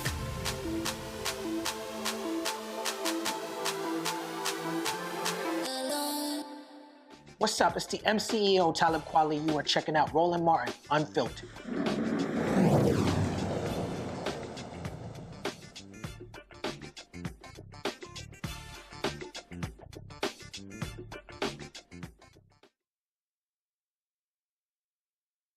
Folks, on Sunday and Monday, Texas State Representative James Tallarico, the Democratic candidate for the United States Senate, held forums in Houston and Dallas speaking to black voters. We streamed the event in Dallas on Monday's show. He, of course, is running against the corrupt Texas Attorney General Ken Paxton. And obviously, black voters are key. Texas has more eligible black voters in the state than any state in the country. Well, Texas Governor Greg Abbott decides to go on Fox News and weigh in on this very issue in terms of Tallarico and black voters. Do you believe the radicalism of Tallarico is getting out there? Has it entered the consciousness of most voters in Texas? Not adequately. The fact of the matter is Tallarico has been on a tour across the state of Texas, lying to Texans about who he is and what his record is.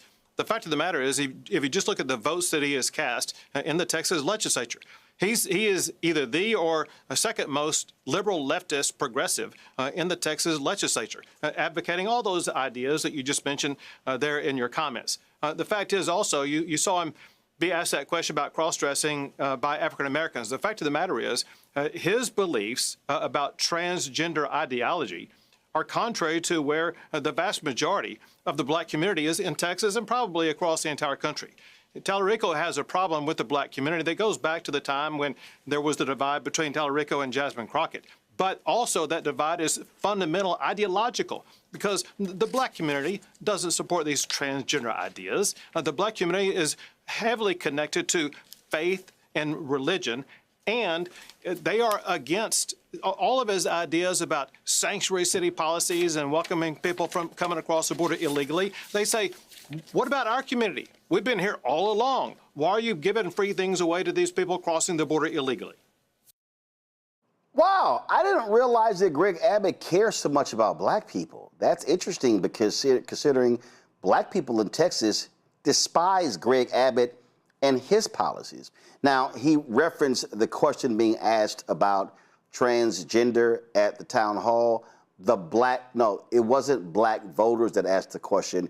It was a black woman that asked the question who happens to be a Republican. Yeah, she actually was outed later on as to who she is. And so again, here he is running his mouth on this. Well, Congressman Christian Menifee of Houston decided to weigh in on this. And this is what he said on Twitter. He said, Congressman out of Texas here, running down Greg Abbott's rap sheet with black Texans, for those who aren't familiar, signed a mail ballot law that got black voters rejected at far higher rates than white voters, pushed a voter ID law struck down as racially discriminatory by one of the most conservative appeals courts in the country, redrew our congressional map and eliminated a black district in Houston, also a black district in Dallas, ended race-conscious hiring at state agencies and universities, appointed the guy who killed the state's minority-owned business certification program, refuses to expand Medicaid, leaving over 1 million low-income Texans, mostly black and Hispanic, without health insurance, bans schools from teaching about institutional racism, pardoned a bigot who murdered a black activist but wouldn't give George Floyd a posthumous pardon even after his own parole board recommended it, left Texas 18, a historically black district, without a voice in Congress for nearly a year, sued by the NAACP over voting restrictions again and again. Greg Abbott, that's your record. You don't get to speak for black Texans. We all know you couldn't care less about us, and you actively harm our communities. Sit this one out. Joining me right now is Isaiah Martin, a political commentator, content creator. Glad to have you here. Let me also remind people that the Biden administration the Department of HUD was set to sue Texas because they actually held back $1 billion from Harris County and said that hurt low-income communities. Isaiah, you're there in Houston. You ran for Congress. I'm born and raised in Houston. Greg Abbott, who also was pissed off with a black mayor in Houston and Sylvester Turner, a Hispanic woman county judge, Lena Hidalgo. And so they purposely targeted Harris County, withheld resources, and those sort of different things. So Greg Abbott don't give a damn about black Texans. Absolutely not. And I just think that it's absolutely hilarious for him to position himself as any type of authority on this issue whatsoever, because everywhere I go, black Texans and just Texans in general, whenever I visit Houston, say that they're sick of these price increases as a result of the tariffs that Trump has put on everything. They're sick of the fact that we're fighting a dumb war because Trump went and got us into it. Now, ultimately, Greg Abbott has his hand in all of these things because he's supported candidates that are rubber stamps on all of these policies and has been absolutely a disaster. So, look, I think that Texans across of all sides of the spectrum see that Greg Abbott is certainly not one to be able to comment on any of that stuff because he's supported people that have made this economy worse, and he himself is pushing policies that makes this economy a lot worse for everybody. Greg Abbott also supported a corrupt attorney general who his own Republicans wanted to impeach. That's right. I mean, you know how bad you got to be to get impeached by your own party in Texas? I mean, Texas has some of the most extreme Republicans known to man, and if they are trying to impeach someone like Ken Paxton, I think that speaks a lot about what kind of person he is. Talk about what Tellerico has to do. First of all, a poll came out showing that he's performing better among African Americans than Beto O'Rourke was at this time, then Congressman, and then Congressman Colin Allred. And so as anybody who understands when you run, especially statewide, there's a build up to how you begin to reach out. He announced he's going to be investing some $25 million in African-American turnout in different ways. And so how would you assess thus far this black outreach? You know, look, I think that he has done, he's working to expand his coalition. When I talk to my friends, I think that they sound very clear that they don't want to put someone on in the Senate that's going to rubber stamp another Clarence Thomas getting on the court. I mean, that's really, I think, a top of mind issue. So, look, I think that Tellerico has got to go out there and reach people from all sides of the state. But I think the ultimate reality here is that black voters time and time again have understood the threats that Republicans have put up. And I think they're going to make that same determination again. I think Tellerico has got to get into more black churches. I think he's got to be able to go and reach people that don't go to church as well. But also, I just think that the message is one of the principal focuses of being in the United States Senate is appointing people to the Supreme Court. If someone like Ken Paxton gets in there, he will put another Clarence Thomas on the court. And what does that mean? More rollbacks of the protections that have prevented a lot of the cancer, the pollution inside of our neighborhoods. It's going to result in someone who's going to rubber stamp in all these tariffs that goes forward. That is a principal focus. And I know that Tellerico will vote against any of these judges that someone like Trump puts up there moving forward. Well, what's also more hilarious, here's Abbott talking about where Tellerico is in black Texans, and Ken Paxton, his entire agenda has been putting a bullseye on black people. Ken Paxton has not been a friend to black Texans, and if he's in the United States Senate, he damn sure is not going to support civil rights. He's not going to support expansion of opportunities for black businesses. And we can go down the line on things that he will not be supporting at all. That's right. I mean, 100%, whether it's supporting language and contracts that help Black businesses go and get additional contracts. You know, that's a really big focus of legislators, particularly in Congress, to go create these grant programs that are available for people. So ultimately, Ken Paxton will be no friend to the Black community. I think that people understand that very clearly, but it's just making sure that message gets communicated to people. But, you know, the other thing is that I think it's important to, yes, call out the things that Ken Paxton that we are against that Ken Paxton supports, but also talk about the things that Tallarico can do for us. Tallarico will be a vote to go and expand the Affordable Care Act, which is going to reduce prices for us folks at home, because we already know that health insurance premiums are up by more than 26% this year. We know that Tallarico will be a vote against these ridiculous tariffs that are raising costs at the grocery store for business owners and everything else. That's something that is going to go and save people money directly. So I think it's important to talk about, yes, why we don't like Ken Paxton, but voting for Tallarico is also going to put more money in your pocket by supporting policies that's going to do that for affordability. And just in case folks don't realize this, the Texas Public Opinion Research Poll came out, and Gina Hinojosa, who's running against Greg Abbott for governor, there's a 57-point difference between her and Abbott among African Americans. So Greg Abbott, you have a Black problem. Yeah, he 100% does. And he always has. I mean, that's the thing. Like, you know, the belief that anybody would go listen to Greg Abbott on Fox News and say that, wow, you know, this is a guy who's a champion for Black voters, it's just absurd. You know, it's just the audacity of this guy. But like I said, I know that Black voters see through this stuff. And I think that ultimately going out there, communicating an affirmative vision for what people will get with someone like Tallarico in the Senate and Gina Hinojosa in the governor's mansion, I think is going to be really important moving forward. One of the things that I have tried to also make clear to people is that, and listen, the primary was in March. There are a lot of folks who supported Congressman Jasmine Crockett. And look, I voted for her. I got no problem actually saying it. She was my member of Congress. I'm still registered in the 30th Congressional District in Texas. But the reality is she lost. She lost. The primary is over. You have a general election. And so now the question is, who's a Democratic candidate, who's a Republican candidate, and which of those people are going to be in the best interest of Black voters? To me, it ain't even a conversation between Tallarico and Paxton. Like, ain't even a conversation. I mean, Paxton can't even figure out what house he votes from, but he wants to talk about voter fraud. But the thing, and so what has been offensive to me is listening to people who ain't even from Texas, okay, including Black folks, weighing in and essentially telling Black folks, yeah, we good if Paxton wins, we ain't supporting Tallarico. And I'm like, first of all, who the fuck is we?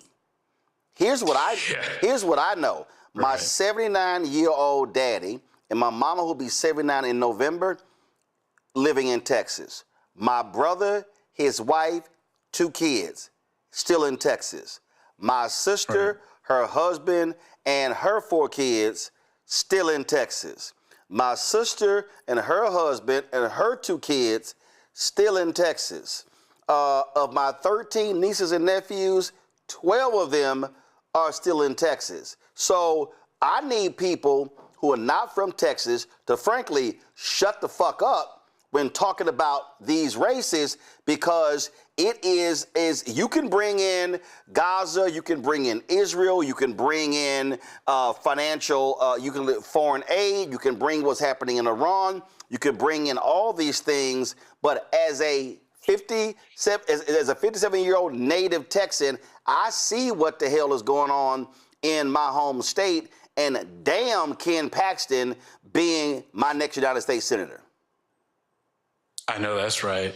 I mean, I think that ultimately, like you said, the primary is over.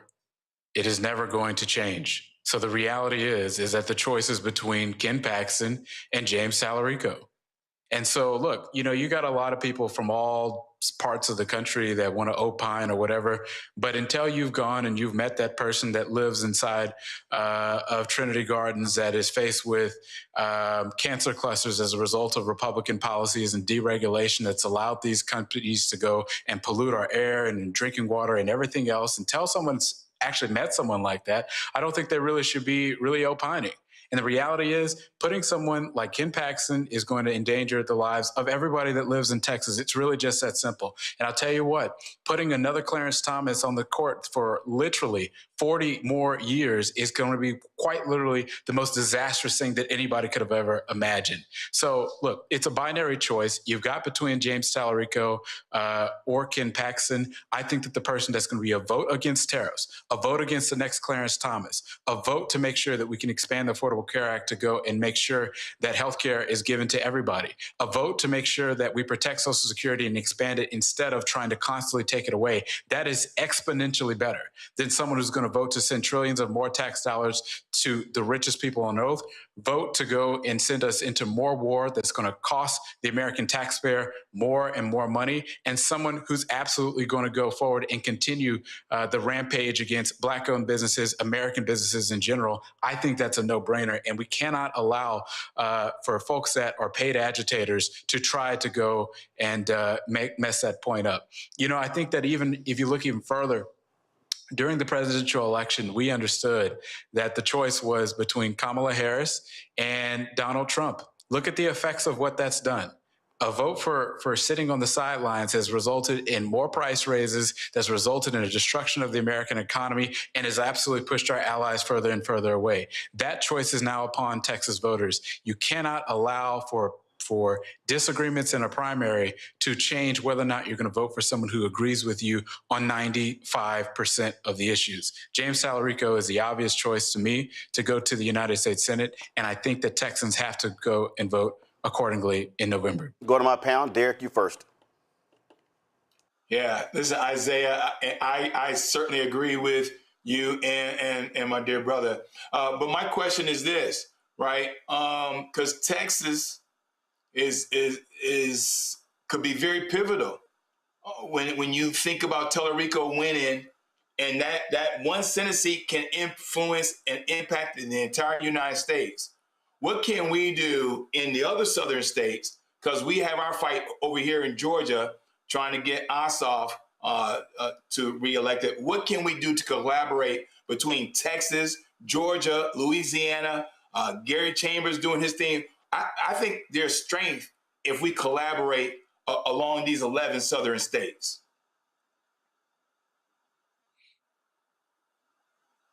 Yeah, you know, I absolutely agree with that. I think that, you know, they've got, John Ossoff has been a great senator in Georgia. You know, Jamie Davis is running for the United States Senate in Louisiana. I think that there has to be support there. And I think there also has to be support for Tallarico. I think there has to be a slate, because we have to understand that all three of these candidates have something in common. They are against the tariffs that are raising prices for Americans. They are against what's being done to get rid of the ACA subsidies that's making you at home pay more for things. So understanding that if you like Ossoff, well, you're also going to like Jamie Davis. You're also going to like James Tallarico, because they support policies that's going to put more money in your pocket. I think we have to communicate that to folks far and wide. Rebecca.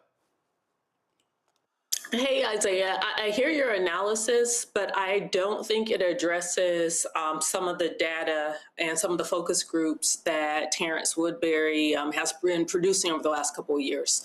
For people who do plan to vote, looking at the choice between Tallarico versus Paxton, okay, cool, right? I understand that. But there are people who have done all the right things. They showed up to vote. Their life hasn't gotten better. They went to school, they got a bunch of debt, they vote, and it's still hard making ends meet. There are people who are literally dealing with life and death issues right now, people who are trying to figure out where their next meal is going to come from. And so even though, yes, I lead a national voting organization, I understand voting is a privilege. It's a privilege when you're going into the ballot box, that's what you're thinking about, versus there are people who are dealing with major life issues and voting doesn't make their top 10. So for those people, what is the messaging for those people for why they should still participate in a system that hasn't been delivering for them? Well, first and foremost, I would say that without voting, we never would have gotten the Affordable Care Act across the finish line. And I know about a time in which people were kicked off of their health insurance if they had a pre-existing condition. At one point, pregnancy was considered a pre-existing condition. So many people were not able to get health care, but because people organized and because people voted, President Obama was able to get into office and to push that across the finish line. That is a direct change that happened as a result of that. So many Black-owned businesses can tell you about a time in which they could not get as much direct investment from the federal government. Records amount of federal funding flowed to the pockets of Black-owned businesses as a result of the policies enacted by President Biden and the previous administration. So look, I think that ultimately what we have to talk about is what people get in return for their vote, because I do believe that voting is transactional. I think that an understanding and a recognition that the status quo is not working is very important. But then talk about what comes next. I personally believe that the agenda should be affordable, universal health care for every single person in this country, universal child care for every single person in this country, going forward and getting rid of these universal broad-based tariffs. Those are three things that can go and reduce prices for Americans. And I believe that the Democratic Party runs on those things. Those are things that can absolutely be accomplished. So look, to make things in summary, people want to understand that they get something for their vote. When you voted for Barack Obama, you got the Affordable Care Act, and that was great. If you voted for Zohran Mamdani, you got a child care system in which it is free for a lot of New Yorkers in New York. You're seeing building of so many homes across New York City. That's what people want to see, I think, delivering something that's real and tangible that they can feel. And in a lot of ways, I think that hasn't been something that we have done as much. We run on sometimes on these amorphous things that are big ticket, issues. Let's run on real tangible things: universal health care, universal child care, getting rid of broad-based tariffs. Those three things directly can go and reduce prices for Americans. And I think we need to get that done. Robert? Could you talk just briefly about how voters can avoid some of this COINTELPRO and fake information that comes out? We saw this from Governor Abbott. We saw this from Donald Trump in the last election, asking whether or not Kamala was Black. Now we have Abbott asking whether or not Tellerico supports Black people. None of the people actually have any interest in helping Black people. They just want to drive these divisions within our communities and within our side of the aisle. Can you talk a little bit about what people can do to start avoiding them, particularly when they're coming from, the online brother Mustafa 68 who just appeared out of nowhere to talk about how Tellerico doesn't like Black people, and then it starts metastasizing through the algorithm that Elon Musk owns and starts spreading this, which we saw in the last election cycle, really can impact elections. Well, I think the biggest thing is we got to understand that everything we say can be cannon fodder for these Republicans. And so, for one, some of these folks are content creators, and they're trying to get engagement and clicks off of asking people questions. Like I saw somebody making a question to Tellerico about what some other content creator said and how that made them feel. At the end of the day, we have to understand everything we say will be used by Republicans. And so we cannot feed into that. And I don't think that is very helpful to do that. I think that ultimately my ask to the voters of this country is to go and ask yourself the question, who's going to do something for you personally?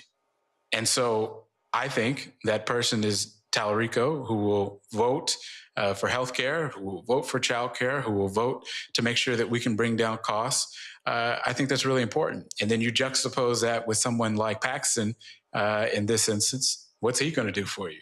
Well, I don't think more tariffs is going to make your life better. I don't think that getting rid of more subsidies for ACA is going to make your life better. I don't think someone who's going to support rolling back environmental regulations to put more pollution in your air and water is going to make things better. I don't think that's in your best interest. Ask yourself the question of who's going to be in your best interest. And when you look at the policies that Tellerico supports, that absolutely is it, without real question, in my opinion. Question I have for you, it actually piggybacks on what Rebecca said. I have been yelling and screaming this for the longest, that what should be happening right now. When she talked about, hey, how can I make somebody's life better? Look, Tellerico is running his campaign. He's doing his thing. But that doesn't mean that we can't do what we're supposed to do. And for me, I've said what should be happening right now is in every city in Texas, every week there should be a We the People discussion, panel, discussion, town hall, Q&A, walking people through all of these different things. They should be live streamed. We should be kicking those things out, primarily because a lot of people just simply don't know what is happening. They don't understand. They're not connecting the dots. And I think the mistake is when we have events and rallies and we say, need you to vote. Well, I can't get you to vote unless you're registered. And I can't get you registered until I walk you through why you need to be registered, why you need to vote. And so that, to me, is what really should be happening as well. And so it should be multiple events. Churches and community groups should be doing this, teaching people, having teach-ins and real discussions that are connecting those dots. Your thoughts on that? I think you're 100% right. I just saw a friend of mine, State Representative Jolanda Jones, just did a really big town hall in Houston, in which she did. She invited a lot of people to go forward and learn about what's going on and what's happening. I think that there has to be a variety of different events. I don't think that everything will be able to be done by just Tallarico. It's going to have to be done by other political figures. And also, with our own individual selves. Talk to your friends and family about the importance of voting and why it is. If you do see someone repost something that is disinformation that is not true, go and talk to those people and debunk that. This is going to have to be a team effort, because at the end of the day, we all share the understanding that the Republicans cannot win. Now, if we disagree with some of the ways that Tallarico might be campaigning or whatever, take matters into your own hands. Say, what do I need to go do to go and correct the record and to go and spread the words to people? I know that I am doing everything I possibly can, even though I don't live in Texas anymore, to go and spread the word to my friends that, are still living in Texas about why it's important to go vote. And the particular things that they're going to be getting as a result of voting for Tallarico. So we've all got to pick up our mantle. I remember my late mentor, Congresswoman Jackson Lee, once said that no one is coming to save us. We are the ones that are the cavalry. And so we have to pick up that mantle ourselves and go and do everything in our can to go forward and spread the word to as many people as possible. You talked about folks. So what? You left Texas? Where you go? I live in the DMV now. Oh, yo ass. See, you need to live in the DMV and keep your voter registration in Texas. See, that's allowed. That's allowed. You never know. Well, I've been doing it. What'd you say, Rebecca? I said, check your local rules, consult an attorney, because in Texas, they are bringing felony charges to people outside of Paxton if you are voting at an address in which that is not your domicile. So right. Make sure you check local law. When you got a homestead and sure. paying them, when you got a homestead and you paying them property taxes on your home and it's in your name, that's your house. That's right. Yeah. So I know my house is because I own it and I pay them damn property taxes. Absolutely. That's right. Every year. All right, Azia, I appreciate it. Thanks a lot. Absolutely. Thanks for having me. Folks, we talked about organizing. Go to my iPad. This Saturday in Houston, Freedom Summer 2.0. They're going to be in Houston this Saturday.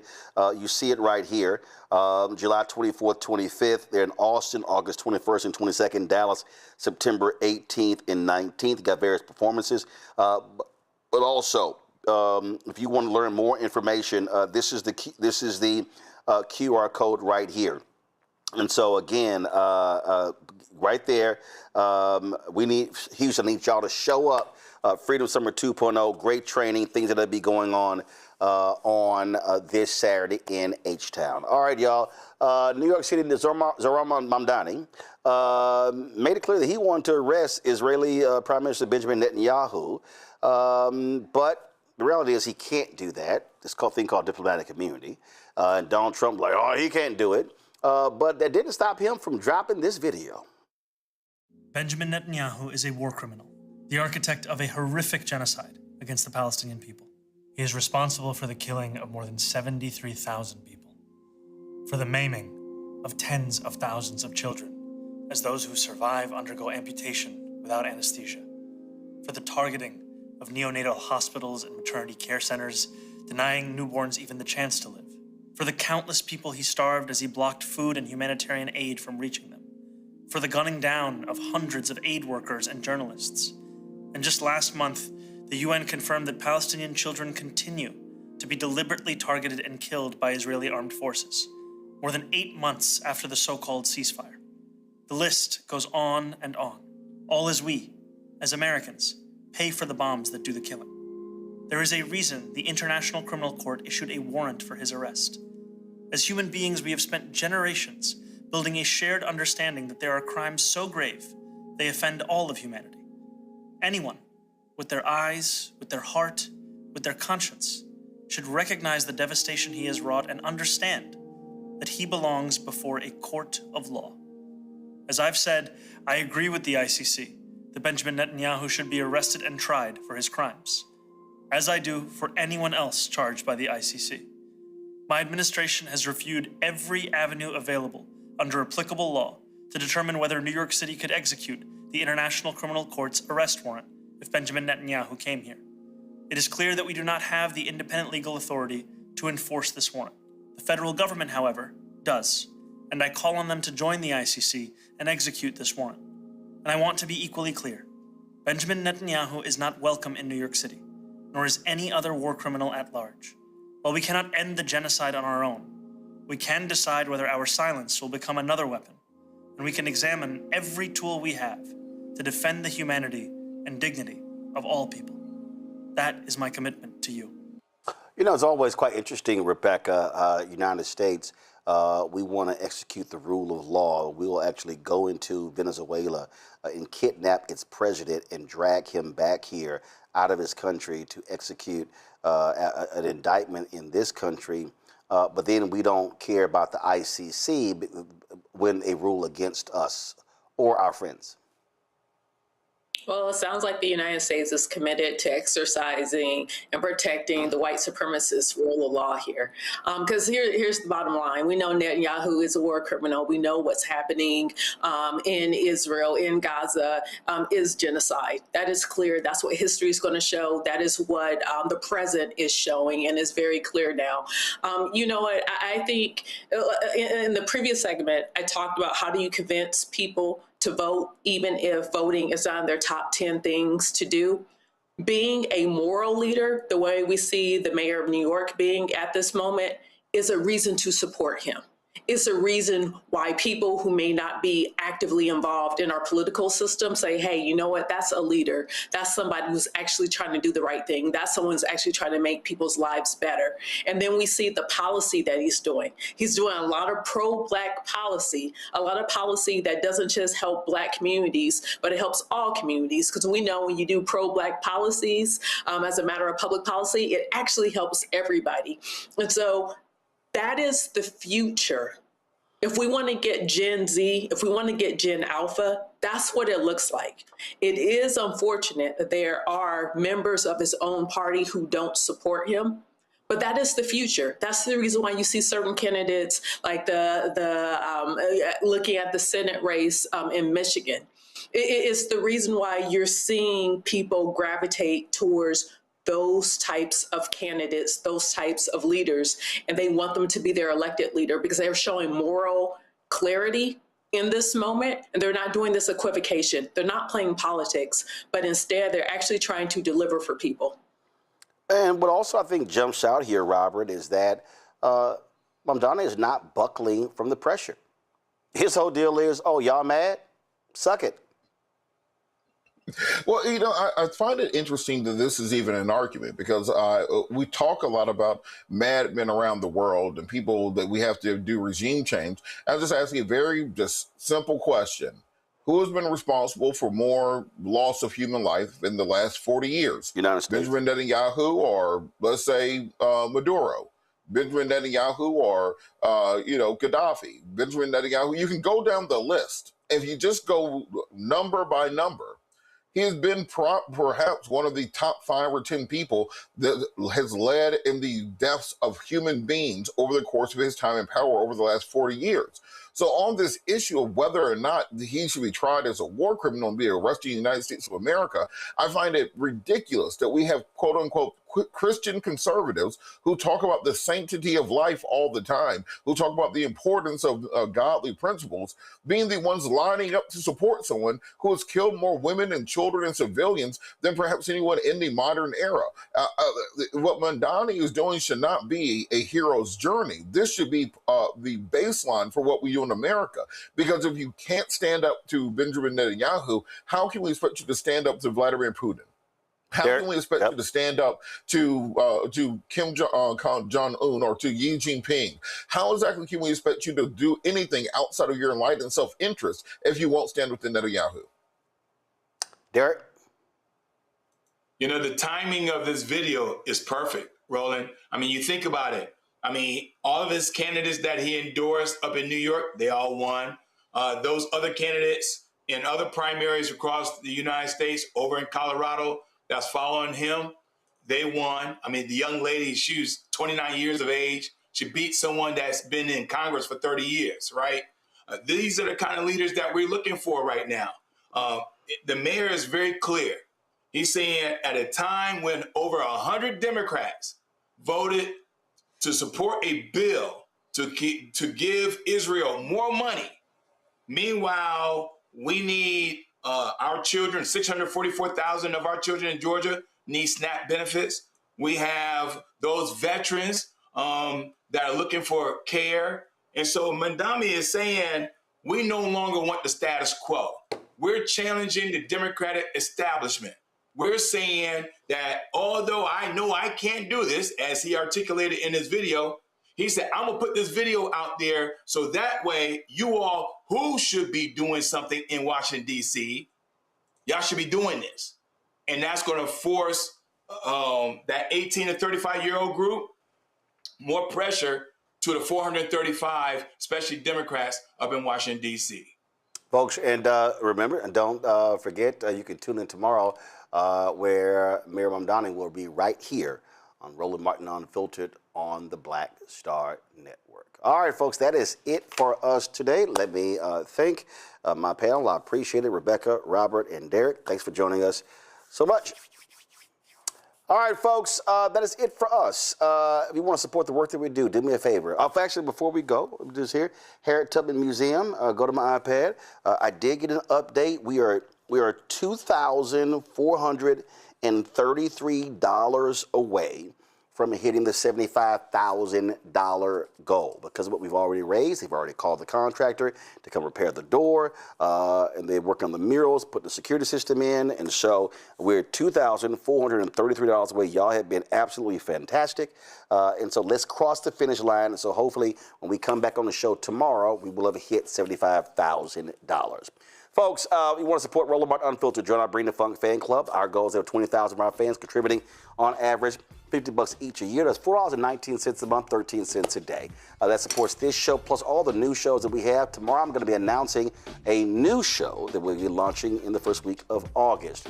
If you want to support us via Cash App, use a Stripe QR code. You see it right here on the screen. Also, that's for credit cards as well. Checks and money order. Make it payable to Roland Martin Unfiltered, P.O. Box 57196, Washington, D.C., 20037-0196. PayPal's R. Martin Unfiltered, Venmo RM Unfiltered, Zelle, Roland at RolandSMartin.com, Roland at RolandMartinUnfiltered.com. Download the Black Star Network app, Apple phone, Android phone, Apple TV, Android TV, Roku, Amazon Fire TV, Samsung Smart TV, and Roku. Also, of course, if you want to get our Roland Martin Unfiltered swag, go to shopblackstarnetwork.com, shopblackstarnetwork.com. You can also get our America at 250 shirts. We got some fantastic shirts. We're actually making a design change, but this is just one of them right here. You've been utilizing the quote here of Bob Moses right here. We're not here to bring politics to our morality, but to bring morality to our politics. And so we've got other shirts, Harry Belafonte, Paul Robeson, and others. And so we want you to be sure to check that out. ShopBlackStarNetwork.com. Also support our Black-owned products that are available right here on our marketplace. Every product that you see right here, these are Black-owned companies. When you support those companies, when you buy from ShopBlackStarNetwork.com, you also support the work that we do. And so please do all you can to support the companies that we work with. And again, fantastic products.